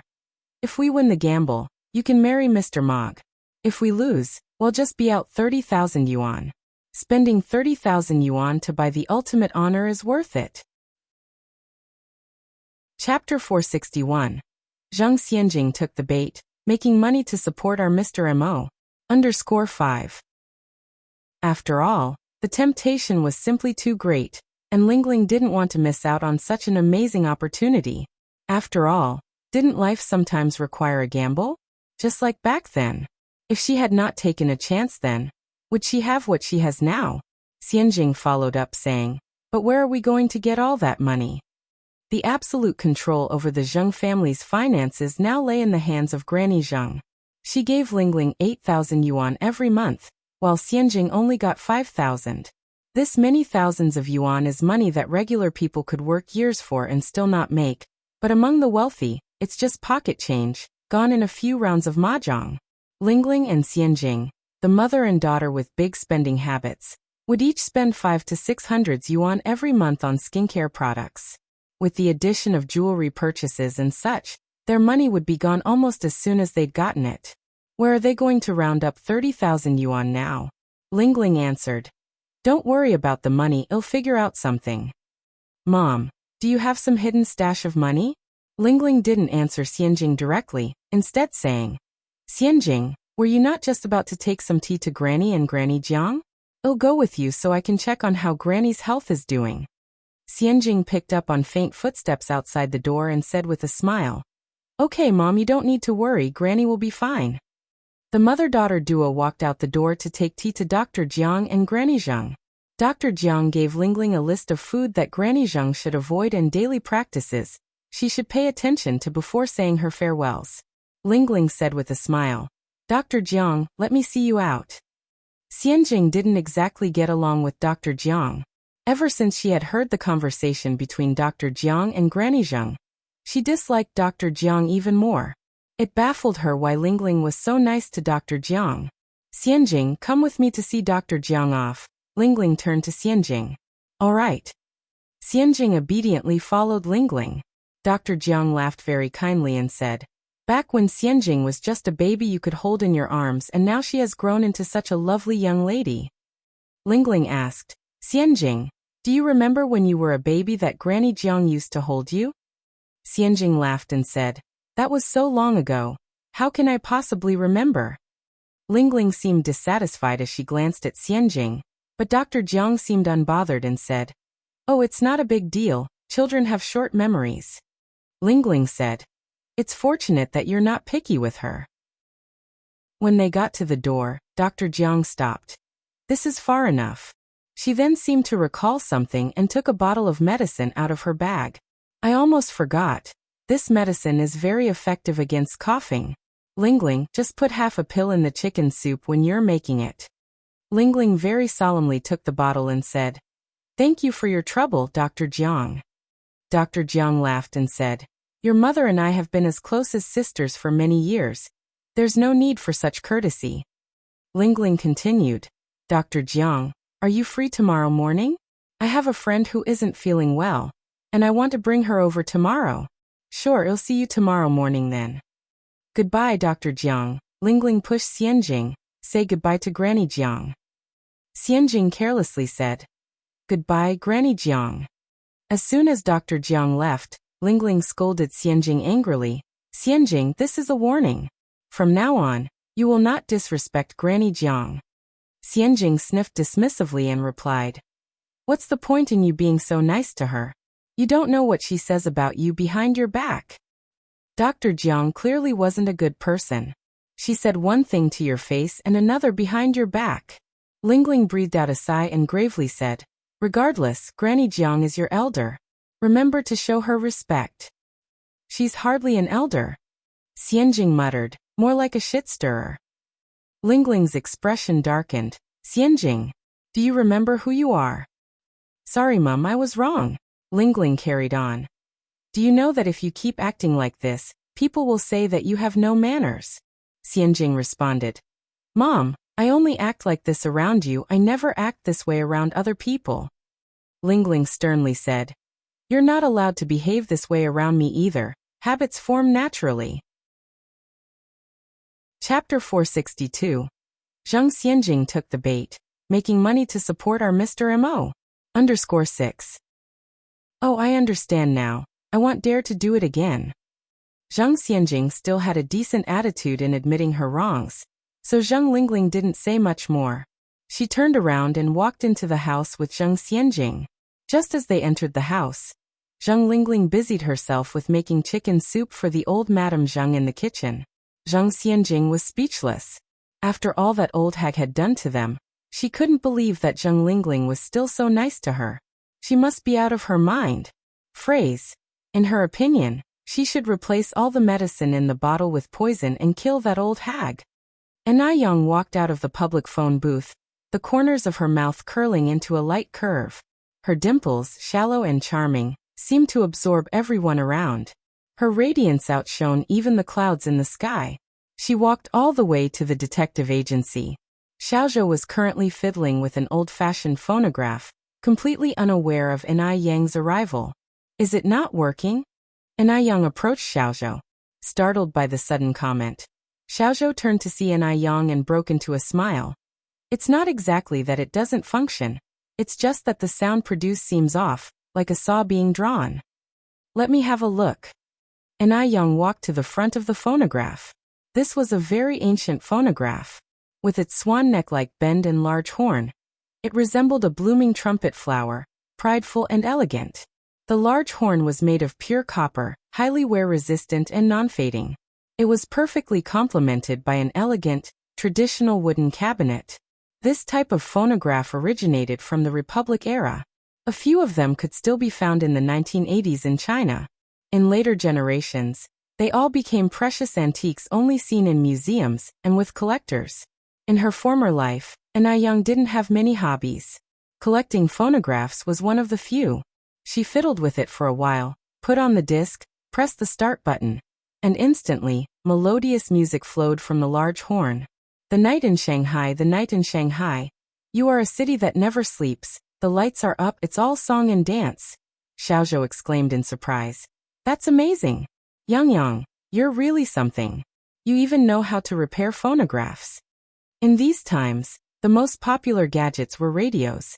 All the trendy boys and girls had radios in their hands, with a pair of earphones plugged into their ears. They couldn't have looked cooler. Earphones entered China around the end of the Qing dynasty, when telegraph machines came into existence. Now, hardly anyone bothered with big, heavy old-fashioned gadgets like phonographs.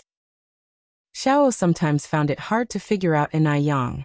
This girl, younger and slimmer than him but far more capable, seemed to harbor many secrets. An Yang laughed lightly. It's not that I'm amazing. It's just that I've studied it a bit. Xiaozhou walked over and poured An Yang a cup of water. Yang, you must have something important to discuss, and that's why you came over, right? An Yang took the cup with both hands. You guessed it correctly. Xiaozhou grinned and asked, What's up? Tell me about it. An Yang took a sip of tea. In the next few days, someone might send some money to Mr. Mog.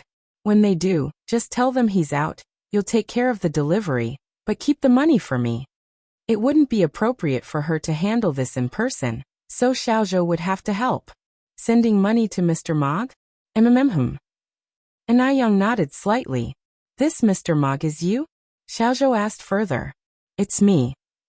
An Yang replied with a smile in her eyes. Xiaozhou couldn't resist teasing. Are you getting married and following your husband's title? An Yang answered with a faint smile. I suppose you could say that. Turning his eyes to the screen, Xiaozhou cleared his throat and continued. The rumors about Mo Qishan are not good, Yang. Are you sure you want him to be your boyfriend? An Yang retorted. What others think doesn't matter to me. If I like him, that's enough. She genuinely didn't care. Reborn in a new life, she wanted to live life to the fullest and not be bound by restrictions. She wasn't willing to miss out on the people she loved because there wouldn't be another life after this. But once Mo Qishan leaves the Mo family, he's nothing. Xiaozhou went on. Yang, you're so outstanding. You deserve someone better. Mo Qishan was known for his worthlessness, idleness, and even a broken engagement, totally ruining his reputation. Xiaozhou was somewhat puzzled. Why was An Yang interested in him? An Yang said very seriously. In my eyes he is the best. Xiaozhou added. Do you know why Zheng Xianjing and Li Xianxian both want to marry Mo Baichuan? I don't know. An Yang shook her head. Next, Xiaozhou shared. According to my investigation, there is a high possibility that Mo Baichuan is actually Mr. Mog. Now do you understand why they're scheming to marry Mo Baichuan? Oh. An Yang nodded. Just like that? What did that mean? Why was An Yang's reaction so calm? Don't you find it surprising? Xiaozhou asked. Why should I be surprised? An Yang quirked an eyebrow and asked back. Xiaozhou shot back. This is Mr. Mog. Do you understand what Mr. Mog represents in Beijing? I understand. An Yang responded. It pretty much means supreme and unparalleled, doesn't it? In the future, Mr. Mog's existence was still very mysterious, with a business empire under his control. He was respected and sought after by all. But it was weird that no financial newspaper had ever published anything about him. An Yang was taken aback that Mo Baichuan turned out to be Mr. Mog. No wonder Li Xianxian was determined to marry him. Since Li Xianxian was reborn from a later era, she might have uncovered some secrets unknown to others. Knowing this, why are you still so calm? Xiaozhou was at a loss, and Yang shrugged. Whether or not he is Mr. Mog doesn't concern me. Should I react dramatically? Xiaozhou continued. When it comes to talent and looks, both you and Mr. Mog are head and shoulders above Li Xianxian and Zheng Xianjing. I think only you are worthy of Mr. Mog. Aren't you interested? And Yang, who had just taken a sip of water, almost choked upon hearing this. She spat out all the water in her mouth onto the ground. I'm not interested in him at all, so don't talk nonsense. Xiaozhou replied quite seriously, but I really do think that you and Mr. Mog are a good match. And Yang retorted, I'm only interested in Mo Qixin. Is that clear? She didn't really care about Mr. Mog or any of his titles. What Yang found puzzling was that the narcissistic Mo Baichuan turned out to be Mr. Mog, which totally overturned her understanding of him. It was quite inconceivable. Xiaozhou thought Yang was just too strange. She would rather become involved with a loser uncle than look at a promising nephew. Xiaozhou pointed out, but Mo Qixin isn't deserving of you at all. He doesn't even have a job, hasn't even graduated from high school. What will he support you with in the future? It doesn't matter if he doesn't have a job. I have money and that's enough. I can support him. And Yang replied directly. Chapter 463. I am Mr. Mog_1. And Yang is a very pragmatic person. She knows that most of the reasons for breakups between men and women in this world are rooted in the trivialities of life. All love ultimately disappears in these trivialities. However, as long as one's financial condition keeps up, all problems are no problems. If the woman is weaker in terms of finance, her status in family life will be inferior. If the woman takes up the major economic role, instantly the tables can turn. This is also the main reason why Yang doesn't rely on men, because there's no better sense of security than relying on oneself. Therefore, she doesn't think there's anything wrong with her supporting Mo Qixin. Xiaozhou felt that his whole worldview was being overturned by Yang. She supports him? Yang is actually going to support Mo Qixin. If you look all over Beijing, you probably won't find a second woman willing to support a man, right? Yang, you're not joking with me, are you? Xiaozhou swallowed and turned to look at the screen. Yang's eyes were indifferent. What's there to joke about? When you really fall in love with someone, you're willing to give everything for them. Invisibly, Xiaozhou was being shown up by Yang and suffered a huge romantic blow. Why is he still alone? He also wanted to find a girlfriend who was willing to support him. Whimper. Yang laughed and said, It's normal for you, a bachelor, not to understand all this. When you have a girlfriend, you'll understand my words today. Bachelor what? Dog. He already felt pitiful enough for being single. Why did she call him a dog? Xiaozhou was heartbroken. If he's the bachelor dog, what is Yang doing? Killing the dog. Yang spoke too quickly for a moment, and accidentally used a popular phrase from the future, and quickly remedied it with, A bachelor, aren't you single? Bachelor? Did he mishear out of sadness? Yang, didn't you just say a single dog? Yang laughed. Xiaozhou, are you stupid? Who would call themselves a dog? Xiaozhou touched his head. Although what Yang said seemed reasonable, he felt something wrong. But he couldn't quite put his finger on it. Xiaozhou temporarily forgot about the dog question and continued. Yang, you're not joking with me, are you? You really want to support Mo Qixin? Yang raised her eyebrows slightly. Do I look like I'm joking? Xiaozhou shook his head, his gaze unconsciously sliding from the screen. No. He then continued. But don't all you girls like men with power and status like Mr. Mog? Xiaozhou had seen all sorts of people. He had even seen girls at the age of 18 throwing themselves at men of 80. Mo Baichuan was not only rich and handsome, but also the famous Mr. Mog. Yang had no reason not to like him. Yang frowned slightly. You're generalizing with your statement. Actually, not every girl likes men with power and status. Yang had seen too many girls in her previous life who'd rather laugh on a bicycle than cry in a BMW. Some girls are even willing to give their lives for the one they love. Such girls must be rare, right? Xiaozhou said. And Yang smiled slightly. I suggest you go back and read the stories of Wang Ping and Xue Baochai, as well as Liang Shambua and Zhuang Tai. Stories come from life, and these characters do have historical prototypes. You can't deny their existence just because you haven't seen them yourself. Xiaozhou was momentarily stunned. A touch of shame appeared on his face. Indeed, he had thought too narrowly of girls. He certainly couldn't deny their existence just because he hadn't seen them. It seemed like every time he chatted with Yang, he was imparted with different life philosophies. She was like a treasure trove of knowledge, always bringing surprises. There was a hint of respect in Xiaozu's eyes when he looked at Yang. Yang, you're right. Xiaozhou continued. Oh Yang, can I ask you another question? Ask. Yang nodded slightly. Xiaozhou said, what do you like about Mo Qixin? Yang touched her chin. Probably because he's good-looking. Mo Qixin's appearance was beyond reproach. And he was far more alluring than popular movie stars. If he were in the future, he'd be the kind of person who could live off his looks. Xiaozhou. He probably won't be able to get married then. Why did he have to ask such a heart-wrenching question? Chapter 464. I am Mr. Mog _2. Xiaozhou turned his head to look at the screen. Yang, chuckling, asked, why are you always looking at the screen? Hiding a beauty behind it? Xiaozhou touched his nose. No, it's just that I think the patterns on the screen are fascinating. Yang nodded with an ambiguous smile. Oh, I've got to go. I have some errands to run. Remember to collect money for me. Where are you going? Xiaozhou instinctively asked. Yang responded without looking back. To make money, to support our Mr. Mog at home. Xiaozhou. He also wished someone could support him. After Yang left, a tall, slender figure emerged from behind the screen. The dim light cast a layer of mystery on his distinct facial features, making it hard to read the expression in his narrow eyes. Buddy, you're quite lucky with ladies.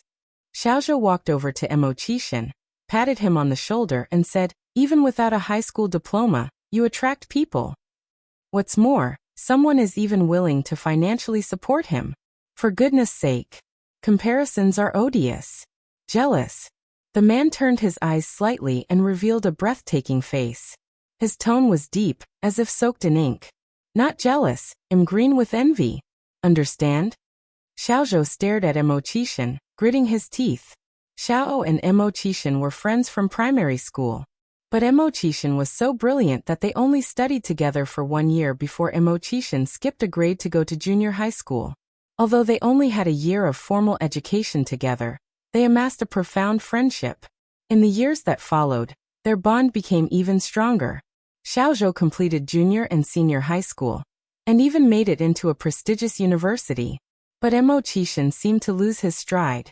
He began to fall behind academically in junior high school, paid his way through senior high, and finally even dropped out before graduating. He disappeared for 4 or 5 years in between, then remained the same, living off his family's resources idle, and ultimately even lost his fiancée. From a genius to a waste, it was a classic tale of self-destruction, and he became a joke within elite circles. As Mo Qixin's best friend, Xiaozhou felt pity for him on numerous occasions. But now he envied Mo Qixin immensely. Freaking hell. Despite all his hard work, he didn't have a girlfriend. And Mo Qixin not only had a girlfriend, but a girlfriend who was willing to support him financially. Freaking hell. Comparisons are odious. Earlier, it was because of Mo Qixin being there that Xiaozhou deliberately probed Yang. He even told Yang that Mo Baichuan was Mr. Mog, but she seemed unaffected. Mo Qixin hadn't expected his woman to love him so much. He knew he had chosen correctly. Xiaozhou continued, but the most surprising to me is your grandnephew. He seemed unassuming, but turns out to be the famous Mr. Mog. That's just too incredible. Mr. Mog. Xiaozhou had never imagined that Mr. Mog would turn out to be his good friend's grandnephew. Mo Qixin's facial expression remained unchanged, but his eyes hinted heavily. Indeed, he's quite impressive. Not just impressive, he's freaking impressive. Xiaozhou continued. Your grandnephew is so accomplished, you, as his uncle, have to buck up too. Xiaozhou was a true friend to Mo Qixin, So he spoke without pretense and genuinely cared for him. As he finished, Xiaozhou solemnly added, "You're not getting any younger. You can't go on like this. You need to accomplish something, to show those who look down on you and mock you." Mo Qixin was a very smart man. Xiaozhou believed that, as long as Mo Qixin put in the effort, he would definitely make great achievements. The condition being that he should make an effort. Mo Qixin touched his nose, responding in a lukewarm tone. "Why should I work so hard? After all, someone is supporting me, unlike you, who's still single." Xiaozhou. He suspected there was a dog slaughter, but had no evidence. After a silence, Xiaozhou expressed his frustration. "Don't you want to one-up Zhao Jingrong?" He was somewhat perplexed. How had a man once so spirited become so markedly different? Xiaozhou earnestly wanted to know what had happened to Mo Qixin over the years. "Why should I bother her?" responded Mo Qixin. "I don't even like her." Then Xiaozhou questioned, "Zhao Jingrong dumped you. Don't you feel a hint of anger?" Mo Qixin's mouth curved slightly as he laughed. "Correction, I dumped Zhao Jingrong." Chapter 465. I am Mr. Mog_3. To Zayaza's surprise, as if he had just heard a hilarious joke, he stood on his tiptoes to feel Mo Qixin's forehead. "Bro, are you running a fever?" Everyone in Beijing knows that Mo Qixin was dumped by Zhao Jingrong, but Mo Qixin claims he dumped her. Isn't that self-deception? Mo Qixin simply smiled without uttering a word. Xiaozhou continued, "Bro, you don't have to suffer to save face in front of me. Everyone in Beijing knows that after Zhao Jingrong dumped you, she blatantly boasted about marrying Mr. Mog." Upon saying this, Xiaozhou seemed to suddenly recall something and covered his mouth. "Oh my God! Isn't the person Zhao Jingrong plans to marry your grandnephew? Doesn't that screw up the family hierarchy? I wonder if Zhao Jingrong knows yet that Mr. Mog is actually your grandnephew." Wei Jun. Mo Qixin spoke in a light tone. Wei Jun was Zayaza's full name. He would only be addressed this way when Mo Qixin was extremely serious. "What's up?" Xiaozhou looked up at Mo Qixin. Mo Qixin continued, "Actually, Mr. Mog is not my grandnephew." "Then who is he?" Mo Qixin, looking undisturbed, with his sharp features blurred under the dim light, revealed slowly, "Actually, I am Mr. Mog." Upon hearing this, an eerie silence fell upon the room. "Ha ha!" The next second, Xiaozhou burst out laughing, tears streaming from his eyes. He patted Mo Qixin on the shoulders. "Bro, are you trying to make me laugh to death so you can inherit my 2 cents worth of assets?" This had to be the funniest joke he had heard all year. "Mr. Mog? Why don't you say you can ascend to the heavens?" "No, wait. I think it'd be more likely for you to ascend to the heavens than to be Mr. Mog." Mo Qixin replied lightly, "I'm serious." All right, Xiaozhou patted Mo Qixin's shoulder. "You can tell me, after all, we're brothers." Mo Qixin continued, "Wei Jun, I am indeed Mog. Qixin, I also have a secret to tell you." Xiaozhou suddenly turned serious. "Tell me." Xiaozhou looked at Mo Qixin and continued, "Qixin, actually I am the Jade Emperor," whispering he added, "I came to the mortal world to endure trials and tribulations." Mo Qixin stared at Xiaozhou as if looking at a deranged person, and spoke with an incredulous expression, "That joke isn't funny at all." Xiaozhou responded, "So you do know it's not a funny joke?" Mo Qixin, "I really am Mog." Xiaozhou, "I am really the Jade Emperor." Mo Qixin, how was he supposed to respond to that? In the end, Xiaozhou added, "If you're Mog, I'll eat shit." Mo Qixin didn't respond and just stroked his nose. Xiaozhou gave Mo Qixin a pat on the back. "Keep working hard, bro. Snap out of your dreams. Do you know how many people are laughing at you in Beijing?" Mo Qixin responded with a small smile. "Only by doing so can I see people's true colors more clearly. Otherwise, you'll never know whether you're surrounded by friends or foes." Xiaozhou rolled his eyes in disbelief. "You talk as if you're really Mr. Mog. Sigh, did the fact that your grandnephew is Mog affect you?" Mo Qixin remained silent and took 4 stacks of bills from his briefcase. "This is for you." "What is this?" "USD. Mo Qixin replied indifferently. Considering USD is 8 times the value of RMB, these 4 stacks were worth at least several 100,000 RMB. Xiaozhou was no longer calm. Where did you get so much money? Earned it. Mo Qishan stated concisely. You need money right now, right? This is for you. Even though I really need money right now, I can't accept this. Xiaozhou pushed the money back. Mo Qishan was currently unemployed. This money was surely leached from his both parents. How could he use an elderly couple's money? It seemed that Mo Qishan saw through Xiaoza's thoughts. He added, Go ahead and take it. This money really was made by me and has nothing to do with my parents. I really can't take it. Xiaozhou responded adamantly. Mo Qishan picked up his briefcase and stood up. Consider it an investment from me. Just remember to share the profits with me at the end of the year. Hearing this, Xiaozhou finally decided to accept. Don't worry, bro, I definitely won't let you lose out. But even now, Xiaozhou wouldn't believe that this money was his own. Chapter 466. I am Mr. Mog _4. Mo Qishan did not explain further, but only said, I believe you. Good brother.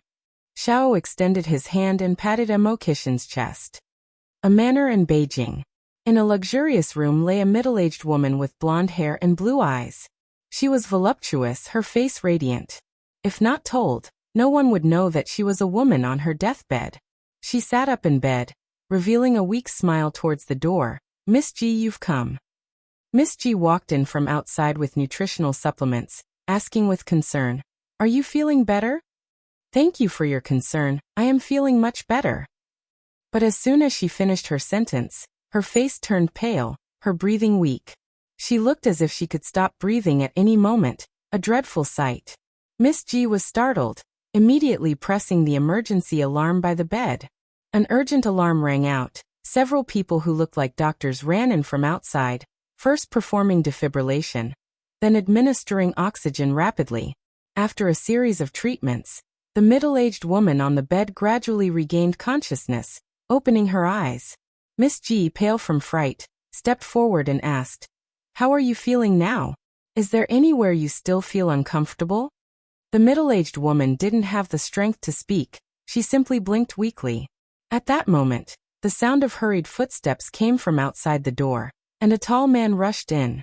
Mom, are you all right? The middle-aged woman could not muster the strength to reply. A doctor in a white coat said, Mr. Abner, may we speak with you in private? The doctor's expression seemed grim. Miss G shot a worrisome glance at the middle-aged woman on the bed. Abner followed the doctor outside. Only then did the doctor slowly start. Mr. Abner, you must be prepared for your mother's illness. Usually when a doctor suggests mental preparedness, the patient's condition doesn't end well. But Abner had difficulty facing reality. My mother is only 50 years old. Her life has barely begun. Please, try to find another way. The doctor shook his head helplessly. Your mother is nearing the end. I suggest you start preparing for the end. Isn't there any other way? Abner, with a pained expression, said, I am willing to pay any price if it will allow my mother to live. He had lost his father at a young age. His mother had raised him single-handedly, and just when she finally could have a few good days, she was stricken with a terrible disease. As her son, he felt unbearable heartache. The doctor regretfully said, If we continue like this, it would only increase the patient's pain. Rather than prolong her suffering, it may be better to let her pass quickly. Abner pressed his temples in pain. There really isn't any other way? No, as doctors we wouldn't stand by while a person dies.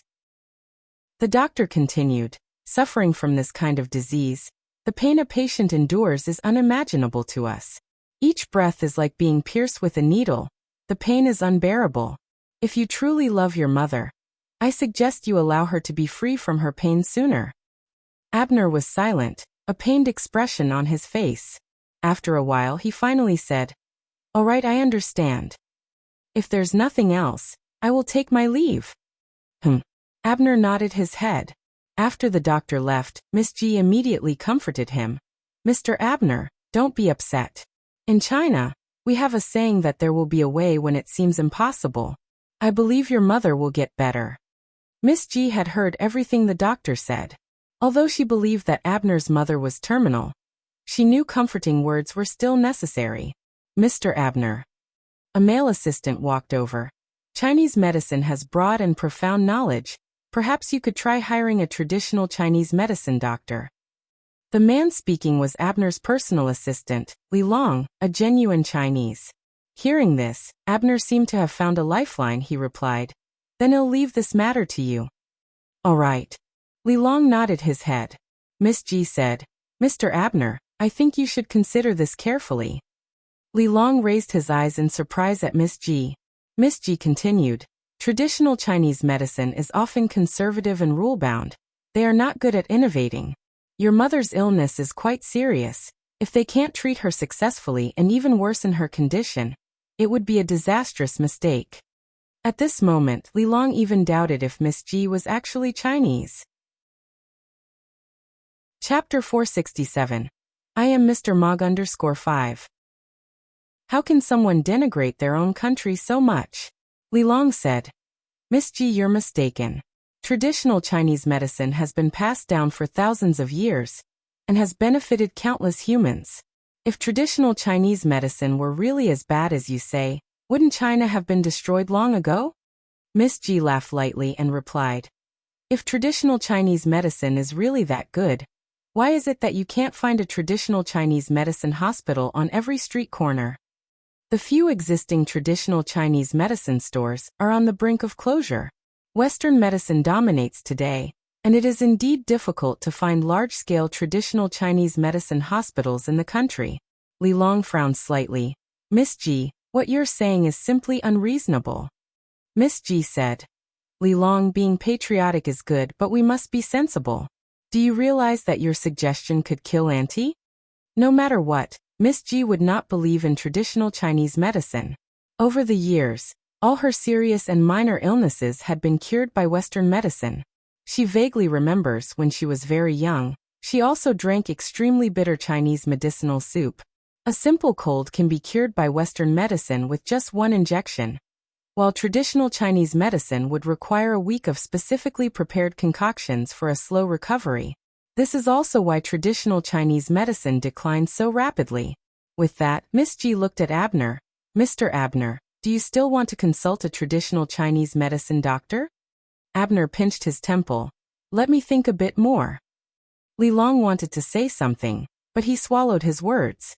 After a while, Abner said, "Li Long, go ahead and get a traditional Chinese medicine doctor to give it a try."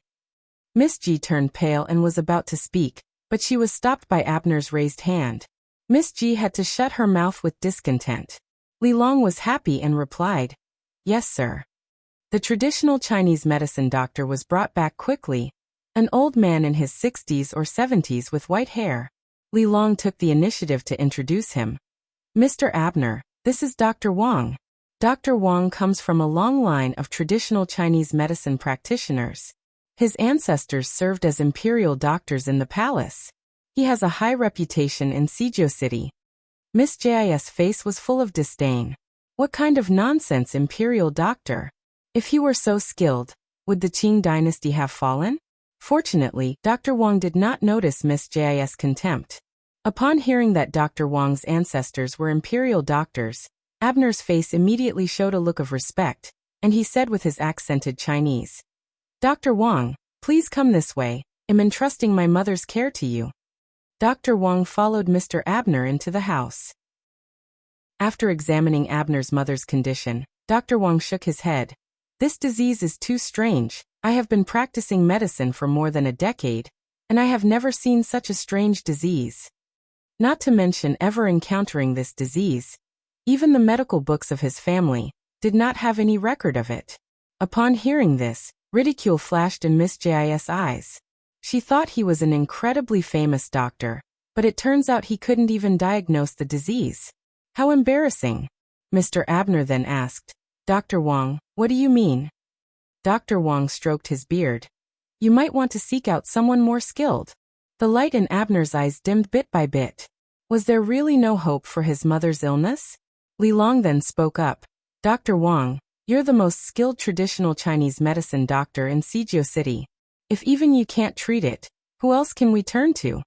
Dr. Wang replied, Thank you for your compliment, but there's always a bigger fish. The depth and breadth of traditional Chinese medicine are vast. Just because I can't treat the disease, doesn't mean others can't. Miss G snorted. I told you long ago that traditional Chinese medicine is outdated, inflexible, and incapable of treating serious diseases. Li Long, you didn't believe me. Now do you see it with your own eyes? She belittled and dismissed traditional Chinese medicine in her words, infuriating Dr. Wang, who was listening. Young lady, how dare you speak this way? Miss G laughed. Don't get worked up. I'm not targeting you, I'm simply stating facts.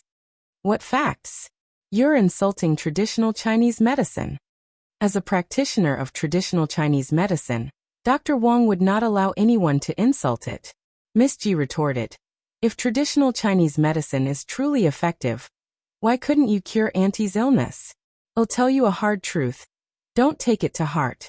We're now living in an era dominated by Western medicine.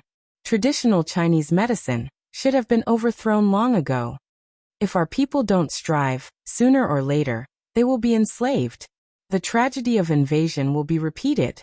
This is due to my personal limitations and has nothing to do with traditional Chinese medicine. Dr. Wang replied.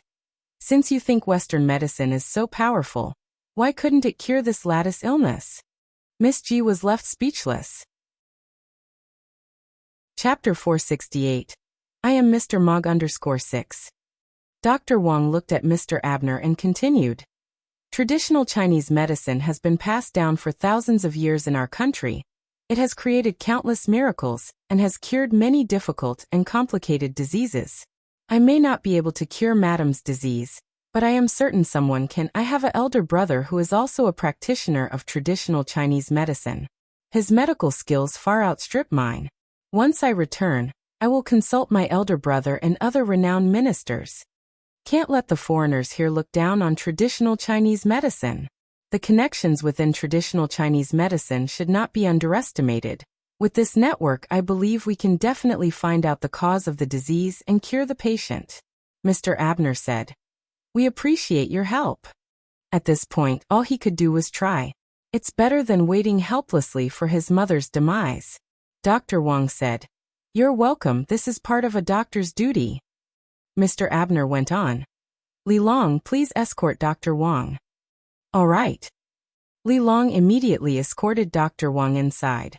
Watching the doctors come and go in waves, the middle-aged woman lying on the bed had a dim light in her eyes. Abner, she spoke weakly. Mom. Mr. Abner immediately ran over. She gripped Mr. Abner's hand tightly. Let it go, stop treating me, Mom is so tired. She had been treated for a year. Every day she had to endure great pain. She was really tired. Mom, it's okay. You will get better. Mr. Abner tried to squeeze out a smile. The middle-aged woman closed her eyes, did not speak anymore. Her eyes and eyebrows were filled with a dull color. At the Ni family, Ni Young was busy decorating a new house. The house had been renovated and was mostly furnished. The interior was covered with pure white marble, giving a shiny appearance to the walls. A high-end beautiful crystal chandelier was installed on the ceiling. In the living room, there was a background wall personally designed and painted by Ni Yang.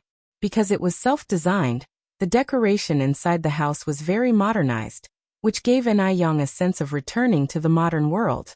She just placed the last pot of potholes on the coffee table when she heard footsteps coming down the spiral staircase. Looking back, it turned out to be Xiaozhou.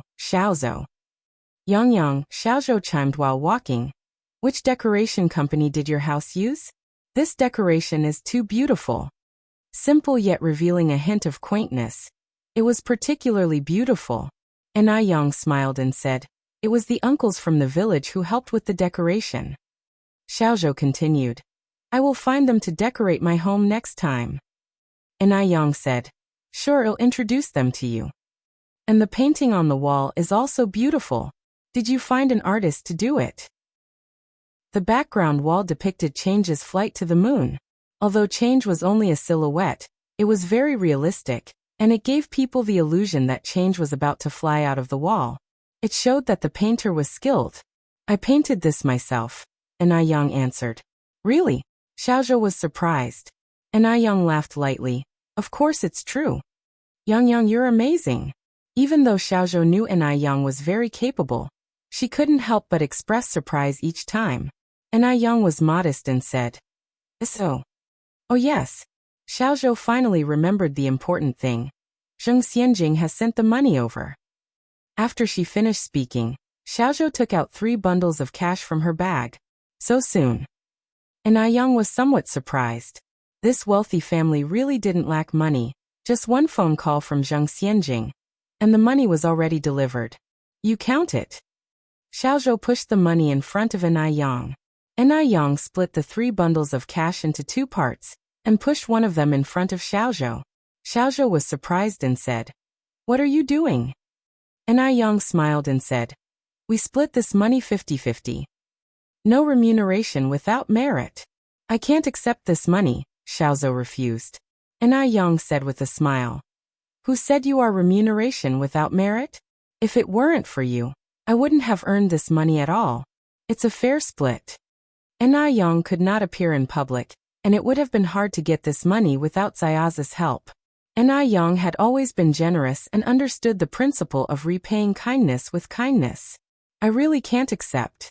Both Mo Qixin and Enai Yang didn't seem to care about money, and they were all very generous. It appears that the saying "birds of a feather flock together" really does hold true. "Go ahead and take it," Enai Yang said, "or I won't have the nerve to ask for your help next time." Only then did Xiaozhou accept. Enai Yang took out an envelope and gave it to Xiaozhou, then said, "Could you help me mail this to Zheng Xianjing in Mr. Mo's name?" "Sure. Consider it done." Xiaozhou nodded her head, took the envelope with stretched hand. "Aren't you afraid that I will sneak a peek?" Since the envelope wasn't sealed, it would be very easy to sneak a peek. Enai Yang continued, "If I was worried about you sneaking a peek, I wouldn't have given it to you. Being trusted feels really good." "Thank you, Yang Yang," Xiaozhou said after a pause. "Oh yes, the wedding date for Li Xianxian and Mo Baichuan has already been set." Chapter 469. Zheng Xianjing seeks out Fuwa father and son _1. "They've set a date already?" Enai Yang raised her eyebrows slightly. Xiaozhou nodded. "Maybe they're worried about waiting too long and causing a fuss. The wedding is set for the 18th of this month." Enai Yang nodded less noticeably, a faint smile in her eyes. It was hard to tell what she was thinking. Xiaozhou continued, "Mo Baichuan is getting married. Shouldn't you, as his 6th aunt, prepare a big gift?" Enai Yang gave a soft smile. "Of course." Xiaozhou couldn't tell if he was imagining it, but he felt like Enai Yang looked a bit gleeful. "Yang Yang, what gift have you prepared?" "It's a secret." Enai Yang's red lips slightly parting, then added, "It's getting late. Why don't you stay for dinner, Xiaozhou?" With nothing else planned for the evening and a curiosity about Enai Yang's cooking skills, Xiaozhou agreed. As they headed downstairs, Xiaozhou asked, "Yang Yang, when are you planning to move in?" Enai Yang replied, "In a few days, once the paint smell in the house has dispersed." Xiaozhou nodded. As they passed through the yard, Enai Yang casually fed a few bugs to the myna bird in the tree. Over the past month, the little bird's uneven feathers had all grown out. The feathers were shiny and stood out brilliantly while nibbling on the bugs. The bird nuzzled against Enai Yang's palm. It couldn't have looked more docile and cute. Even Xiaozhou, a grown man, found his heart softened as he petted the bird's head. "Is this bird yours?" he asked. The docile bird suddenly turned hostile, lashing out and pecking Zayaza's hand. Enai Yang laughed. "Be careful, Duo is pretty aggressive." Hearing this, Duo seemed to understand Enai Yang's words. It flapped its wings and glared threateningly at Xiaozhou as if it wanted to eat him. Riding the momentum of others indeed. Duo? That's its name? Yes. Enai Yang nodded slightly. Xiaozhou joked, Duo? More like evil bird. Chirp. Duo pecked Xiaozhou again. "If you're so tough, do it again." Chirp. Xiaozhou was furious. "You evil bird. Try pecking me one more time." And Duo did exactly that, proving it was fearless. Xiaozhou was so angry, he rolled up his sleeves and said, "You're going down today." Duo took off into the air and continuously mocked Xiaozhou. The war between man and bird officially began. Yang, a sweet voice suddenly echoed through the air. Suddenly, a lovely girl in a princess dress ran in from outside. Yin ran.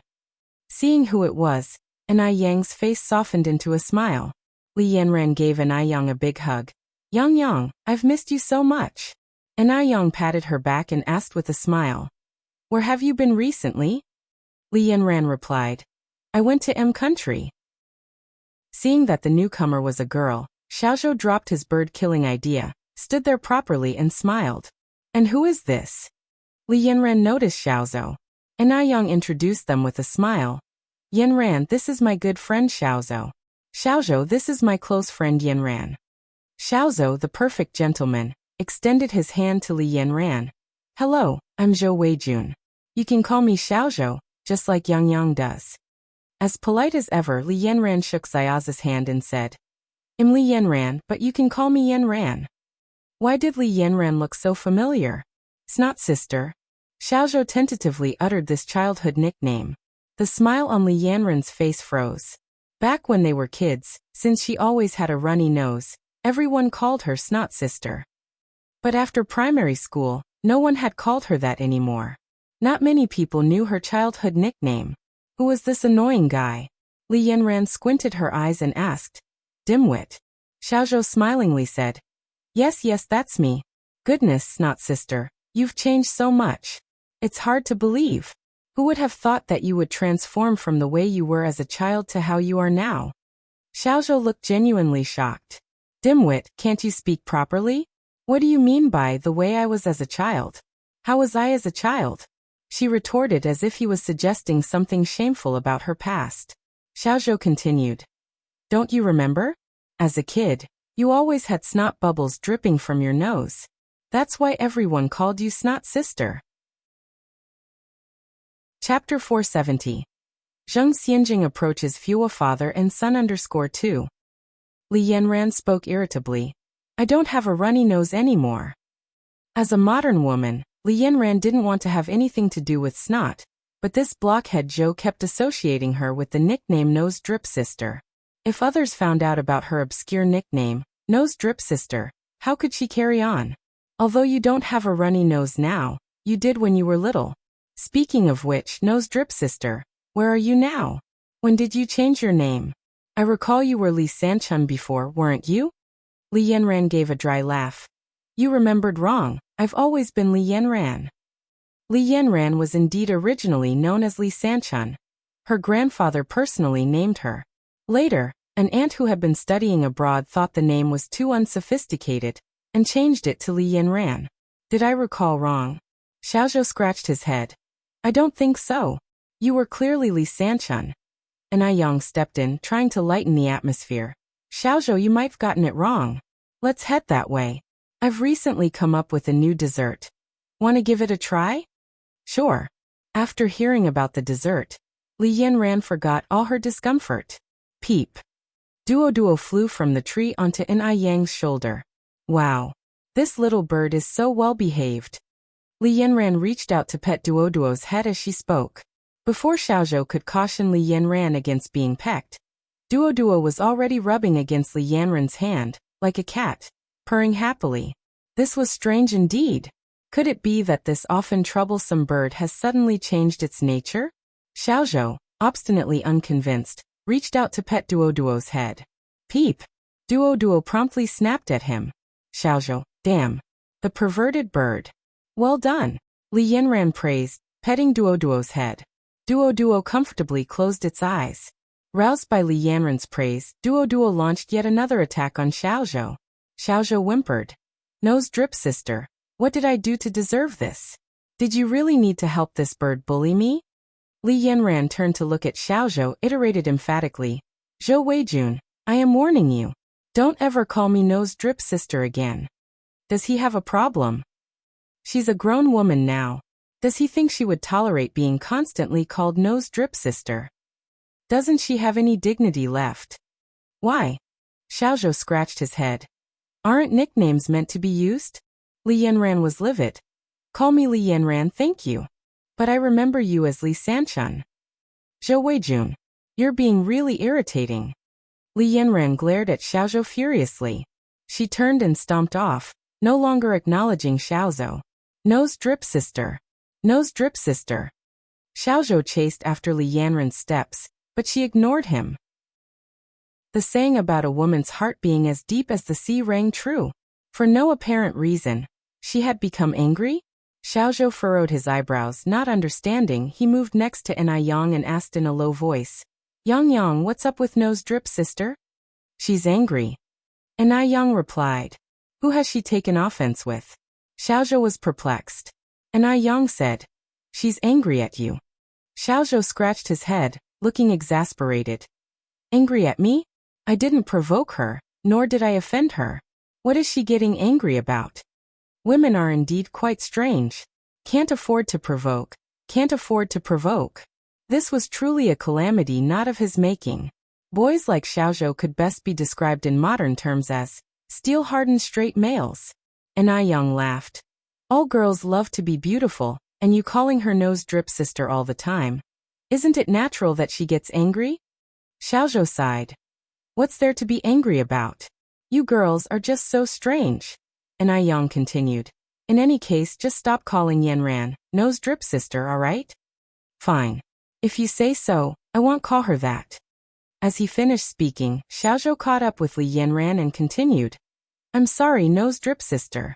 I promise not to call you that anymore. Li Yanran.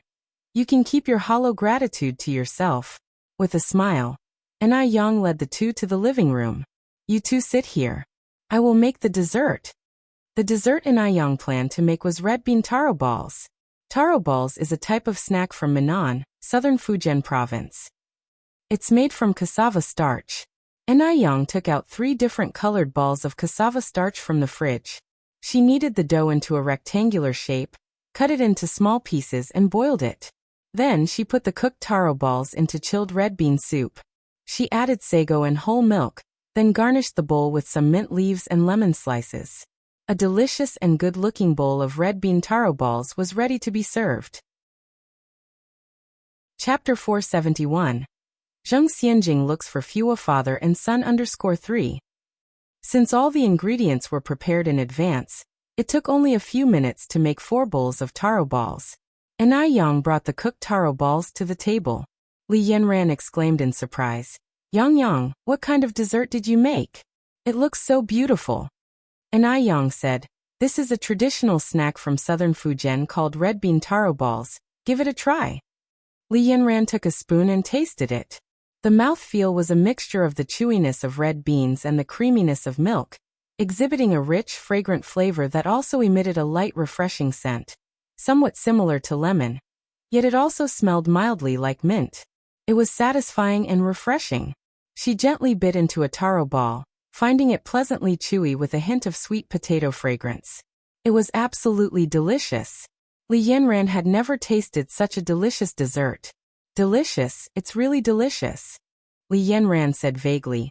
Yang, what are these chewy little balls made of?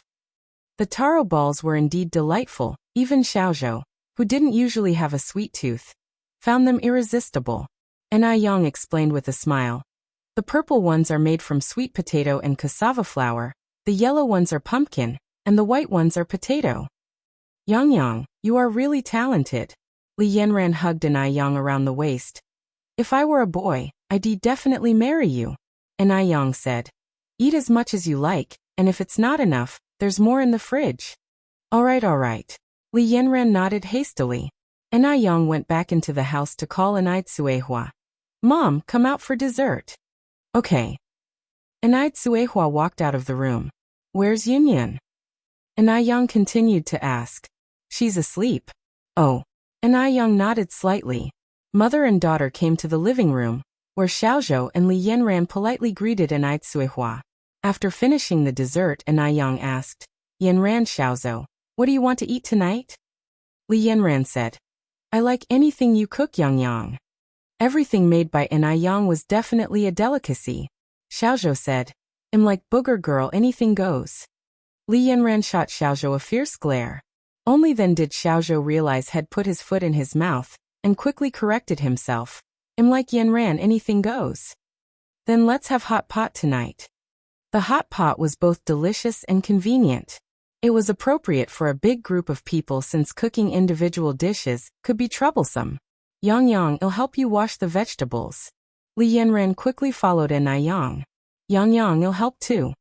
Xiaozhou also joined in the fun. In no time, the small kitchen filled with cheerful laughter and the appetizing aroma of hot pot ingredients.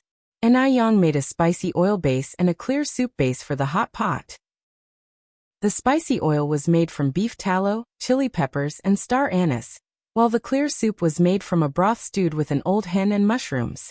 N I Yang prepared some homemade fish tofu, shrimp paste, meatballs, thinly sliced lamb, vegetables, tofu, etc. for the hot pot ingredients.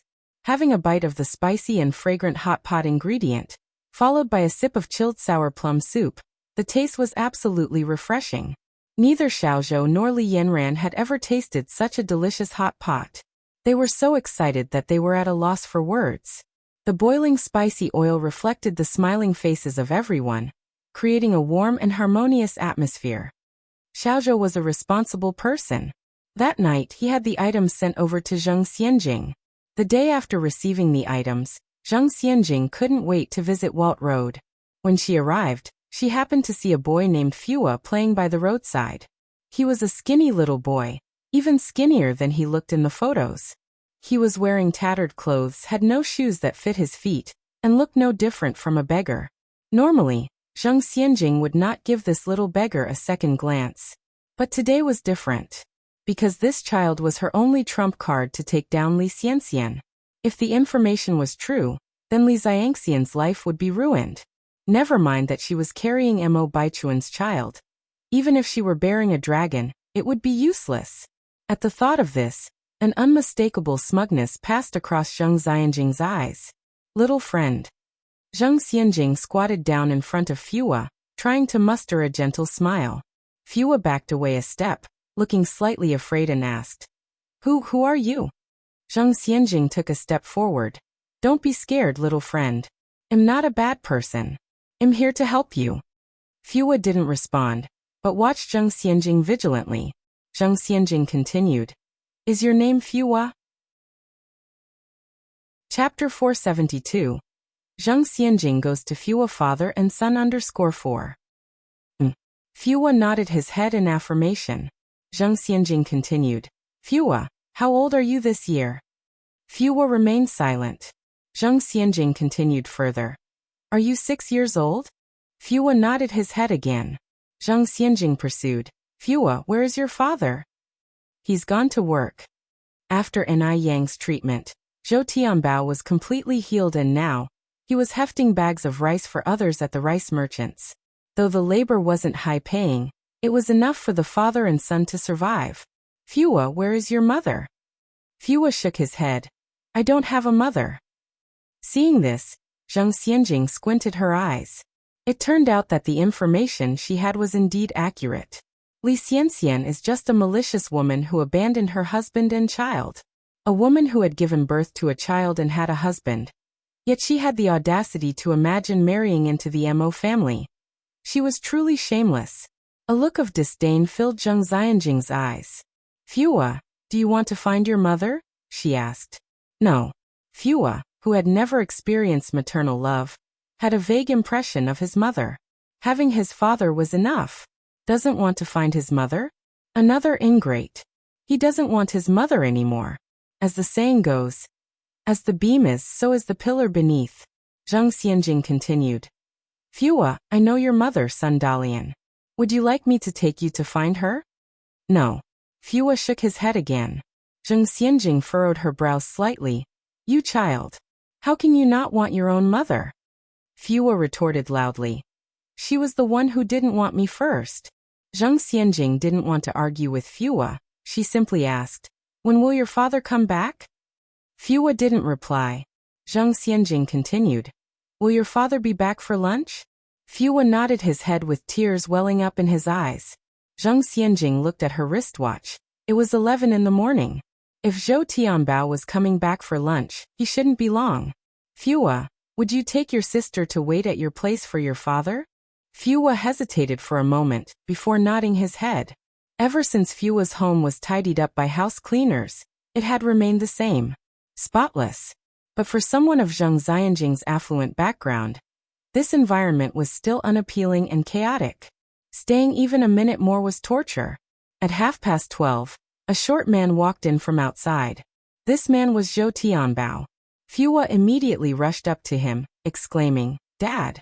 Zhang Xianjing also stood up with a shine in her eyes. "Are you Zhou Tianbao?" Zhou Tianbao wore a stern look. "Who are you? What are you doing in my house?" Would a destitute beggar dare to use such an attitude with her? This was totally uncalled for. Suppressing the fire in her heart, Zhang Xianjing continued, "You must be Zhou Tianbao, right? My last name is Zhang. I am here to help you. I don't need anyone's help, you can leave." Zhou Tianbao pointed towards the door, speaking dismissively. "I really came to help you," Zhang Xianjing emphasized. "I've news about your wife, Sun Dalian." She assumed that after delivering this bombshell news, Zhou Tianbao would definitely be very excited. But instead, Zhou Tianbao had a displeased look on his face. What's going on? Did Li Xianxian abandon her husband and child? And Zhou Tianbao didn't get angry at all? Zhang Xianjing was extremely puzzled. Zhou Tianbao spoke then. "What does news about Sun Dalian have to do with me?" "Isn't Sun Dalian your wife?" Zhang Xianjing asked. "Don't you want to find her?" "We're not husband and wife anymore," Zhou Tianbao stated. "Do you have anything else to say? If not, please leave immediately." Zhou Tianbao's face was stern, not joking at all. The way things went was totally different from what Zhang Xianjing had imagined. In her imagination, Zhou Tianbao would be eternally grateful to her if she told him about Li Xianxian. Whatever she asked him to do, he would obediently do. She didn't expect that Zhou Tianbao would show such indifference. This was just unbelievable. Zhang Xianjing questioned. "Don't you want to know about Sun Dalian's current status?" "No." Zhou Tianbao shook his head. Zhang Xianjing continued. "Sun Dalian has changed her name to Li Xianxian now. Moreover, she is about to get married. Her wedding date is set for next year."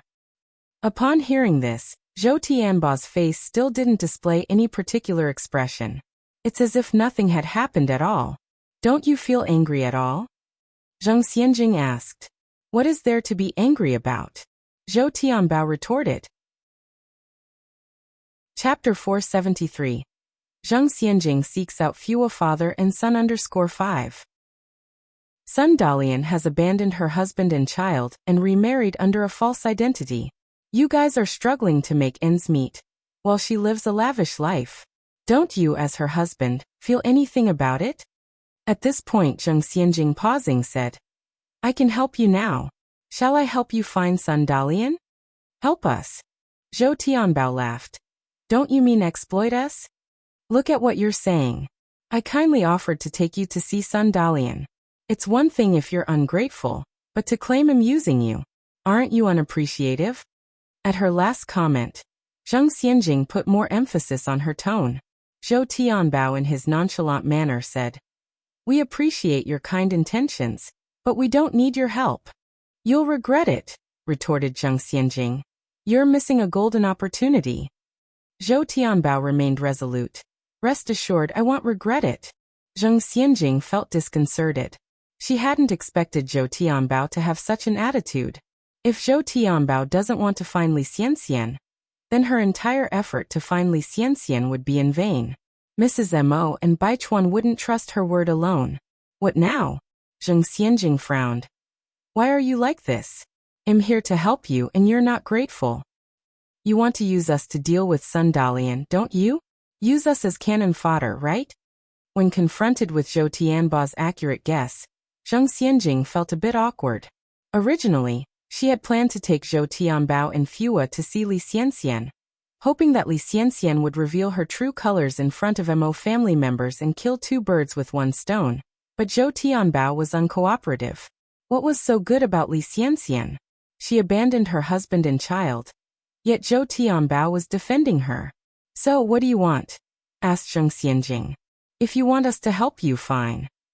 Zhou Tianbao turned to Zhang Xianjing. "But I have a requirement." "A requirement?" She takes Zhou Tianbao to find Li Xianxian, and he sets conditions. Wasn't that going too far? You have to realize that I'm helping you. Zheng Xianjing's face darkened. Zhou Tianbao said. You also need to understand that we don't need your help. Zheng Xianjing took a deep breath. Speak. As compensation, we want 10,000 yuan. We father and son will then fully comply. That's a lot of money. Zhou Tianbao's heart was racing as he spoke. Would Zheng Xianjing agree to his conditions? 10,000 yuan? With the 30,000 yuan Mo's man asked for, that would total 40,000 yuan. Zheng Xianjing started to suspect that this was all a trap orchestrated by Mr. Mo. Don't push your luck, said Zheng Xianjing, her face darkening. Zhou Tianbao confidently said. Whether you are willing to pay is up to you. I won't force it. The most I can give is 1,000. Zheng Xianjing gritted her teeth. The door's over there. Zhou Tianbao pointed toward the exit. Zheng Xianjing took a deep breath. 2,000. Zhou Tianbao stood firm. Not a penny less. Insatiable. Zhou Tianbao responded. You should know whether this 10,000 yuan is worth it. Indeed, his words hit Zheng Xianjing where it hurt. If she could ruin Li Xianxian completely with 10,000 yuan, it would be worth it. Moreover, she had already spent 30,000 yuan. Could she really turn back for just 10,000 yuan? Zheng Xianjing remained silent for a while, then said. Fine, 10,000 it is. I'll give you every penny once it's done. But for now, you need to follow my instructions. Payment first, work later, Zhou Tianbao said. Do you think I might cheat you out of your money? Possibly. Poor people will always be poor. Such small-mindedness. This was the first time Zheng Xianjing was left speechless by such a petty action. I will bring you the money tomorrow. Okay. Zhou Tianbao nodded. Then come back tomorrow. Zheng Xianjing pulled a 7-inch photo from her pocket, then asked, Do you know this person? She's Sun Dalian. Zhou Tianbao answered indifferently. However, immense resentment surged within him. Years ago, when Sun Dalian abandoned them, Fua had a high fever of 39 degrees. He was on the brink of death. Over the years, he had wanted to find Sun Dalian every second of the day, but he had never been successful. Upon seeing that Zhou Tianbao could recognize Li Xianxian, Zheng Xianjing felt assured and said, I'll come find you again tomorrow. Before then, don't go anywhere. Zhou Tianbao nodded. Zheng Xianjing left Walt Road satisfied, feeling exhilarated. Zhou Tianbao watched the retreating figure of Zheng Xianjing feeling an indescribable sensation. Days before, when Ni Yang had come over for a checkup, she had told him about this. In a few days, someone would come, claiming that they could lead him to Sun Dalian. Zhou Tianbao was ecstatic at that time. Over the years, he dreamed of finding Sun Dalian. They had come all the way to Beijing for the sole purpose of finding her. But Ni Yang told him not to agree hastily. She instructed him to demand 10,000 yuan. Zhou Tianbao was astounded then. The other party could lead him to Li Xianxian, and there was also a hefty reward. Could there be such a good thing in this world? Initially, he was a bit incredulous. Who could have anticipated that all these were actually true? Ni Yang was truly the lucky star of their family. She not only cured his legs but also helped him find Sun Dalian. Moreover, she had helped him earn unexpected wealth. Fua. Zhou Tianbao called for Fua. Daddy. Fua came running. Zhou Tianbao continued. Fua, from now on you cannot tell anyone you know Sister Ni Yang. Although Ni Yang hadn't said anything to him, Zhou Tianbao had a hunch.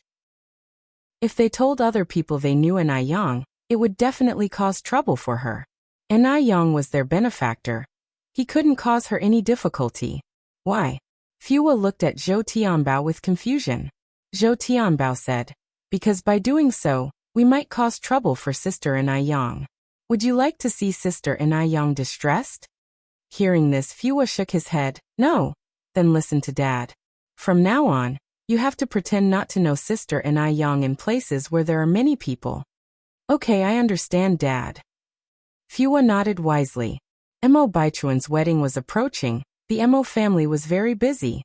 After all, Mo Baichuan is the legitimate eldest grandson of Mo family, so his wedding cannot be simple. Baichuan, you have beautiful handwriting, so let's leave the invitation cards to you. Xiao Jiao handed Mo Baichuan a stack of invitations. All right, Mom. Mo Baichuan nodded. Xiao Jiao continued. Baichuan, have you been visiting Xianxian these days? Mo Baichuan paused for a moment before replying. I've been too busy these days. Xiao Jiao went on. Baichuan, Xianxian is pregnant now, and it is a critical period. She feels sensitive and has no other close family members. There are more than 10 days left before your wedding. You should find some time to see her. Xiao Jiao also felt sorry for Li Xianxian, who is an orphan. While it's bustling over at Mo's house, she was solitary and alone. Mo Baichuan nodded. All right, I got it, Mom. As long as you understand. Xiao Jiao added. And by the way, don't forget to write an invitation for your sixth uncle's girlfriend. Your grandmother specifically asked me about it. Mo Baichuan looked up at Xiao Jiao. Sixth uncle's girlfriend? Xiao Jiao smiled and said, the girl named Anai Yang, who came to our house for your grandmother's birthday last time. Mo Baichuan was startled. Right. How could he forget that Anai Yang is now Mo Kishan's girlfriend? Chapter 474. The wedding proceeds as scheduled _1. Anai Yang is Mo Kishan's girlfriend. And he is also about to marry Li Xianxian. No. Mo Baichuan suddenly remembered. During his last birthday party, Anai Yang did not come with Mo Qishan. Hadn't she already broken up with Mo Qishan? Didn't Anai Yang already break up with Uncle Lu? Mo Baichuan continued. Broke up? Xiao Jiao furrowed her brows and continued. I don't think so. This morning, your grandmother was still discussing their marriage with your Uncle Lu. You are 27 this year, and Uncle Lu is a year older than you. I reckon they should be getting married soon too. Could it be that Anai Yang and Mo Qishan hadn't broken up? Was it all just his speculation? Mo Baichuan's expression darkened, and he felt a heaviness in his heart, a sudden feeling of being suffocated. Xiao Jiao continued. Anai Yang is a very good girl. Your grandpa and grandma both really like her. It's just that she was born lowly. I heard she only finished middle school. Though Anai Yang is pretty, her education level is too low and she is only a noodle vendor. Compared to Li Xianxian, she falls far behind. Though Li Xianxian is an orphan, she is a proper university student, studying at a domestic university, which is quite prestigious. But on the other hand, it seems that Mo Qishan can only match up with someone like this. A girl as outstanding as Zhao Jingrong would never look at Mo Qishan. After all, Mo Qishan is just a good-for-nothing. What kind of affluent family's girl could he possibly marry? Even though she only finished middle school, her ambitions are not small. Mo Baichuan said with a cryptic expression. Xiao Jiao was taken aback. What do you mean? Mo Baichuan said. She's just a noodle vendor. If she didn't have some tact, how could she have possibly won the favor of my grandparents? When Master Mo and Madame Mo were young, they had both experienced the hail of bullets in war, and an ordinary person wouldn't catch their eyes. Could an ordinary person pull off this? Besides, Mo Baichuan suspected that Anai Yang was reluctant to break up with Mo Qishan because she had other motives. Xiao Jiao said. Anai Yang does indeed seem like a likable kid. Plus, she saved Xiaodai, so it's normal for your grandparents to like her. Apart from her low status, Xiao Jiao didn't see any other flaws in Anai Yang. Mo Baichuan's expression was cryptic as he started to write on the invitation. After writing one invitation, Mo Baichuan picked up the coat hanging on the rack and began to walk towards the door. Baichuan, where are you going? Xiao Jiao asked from behind. Delivering the invitation, Mo Baichuan replied. Who are you giving it to? Xiao Jiao continued. Who sends out invitations one by one? You should write them all out then deliver them all together. Mo Baichuan did not answer, and disappeared out the door. Sometime later, the sound of a car engine came from outside. Mo Baichuan drove all the way to Jinghua village. Because the dirt road was inconvenient, he parked the car at the entrance of the village, and walked to the Ni family's courtyard. The courtyard door was half closed. Through blooming banana flowers he could somewhat see a slender figure. She was in black cotton shorts, revealing two slender and fair long legs, wearing a white camisole on top. She was wearing flip-flops, standing under an osmanthus tree feeding the birds insects. Because of the movement, when she stood on her toes, a small part of her slender waist was exposed. It was quite captivating. From where Mo Baichuan was standing, he could see her profile. Her long, dense eyelashes cast a shallow shadow on her nose. Why would she dress like this in broad daylight? Did she know he was coming and intentionally dressed this way? Was this how a decent woman should dress? Mo Baichuan slightly frowned, took a step back, and knocked on the door. The door isn't locked, just come in. Ai Yang's voice came from inside. Mo Baichuan pushed the door and entered. When Ai Yang saw that the visitor was Mo Baichuan, she was taken aback for a moment, then said, "Why are you here?" "I came to give you the invitation." Mo Baichuan handed over the big red invitation to Ai Yang. Ai Yang reached out and took it. "Congratulations, winning the beauty." No matter how Mo Baichuan heard it, he felt that there was some bitterness in her words. It made sense, he was about to get married to Li Xianxian. Ai Yang must be very upset now. Mo Baichuan narrowed his eyes and said, "The wedding is set for the 18th. If you sincerely want to attend the wedding, I will be very happy. But if you have other intentions, don't blame me for not being polite." You're tuning in to the Li Mei's Sword of Destiny YouTube channel. We're so grateful for your support, and don't forget to subscribe to join us on this incredible journey through captivating stories. Your generosity through donations truly makes a world of difference, as it's the primary source of revenue that allows me to expand and enhance this channel for you. Thank you from the bottom of my heart for being a part of this adventure.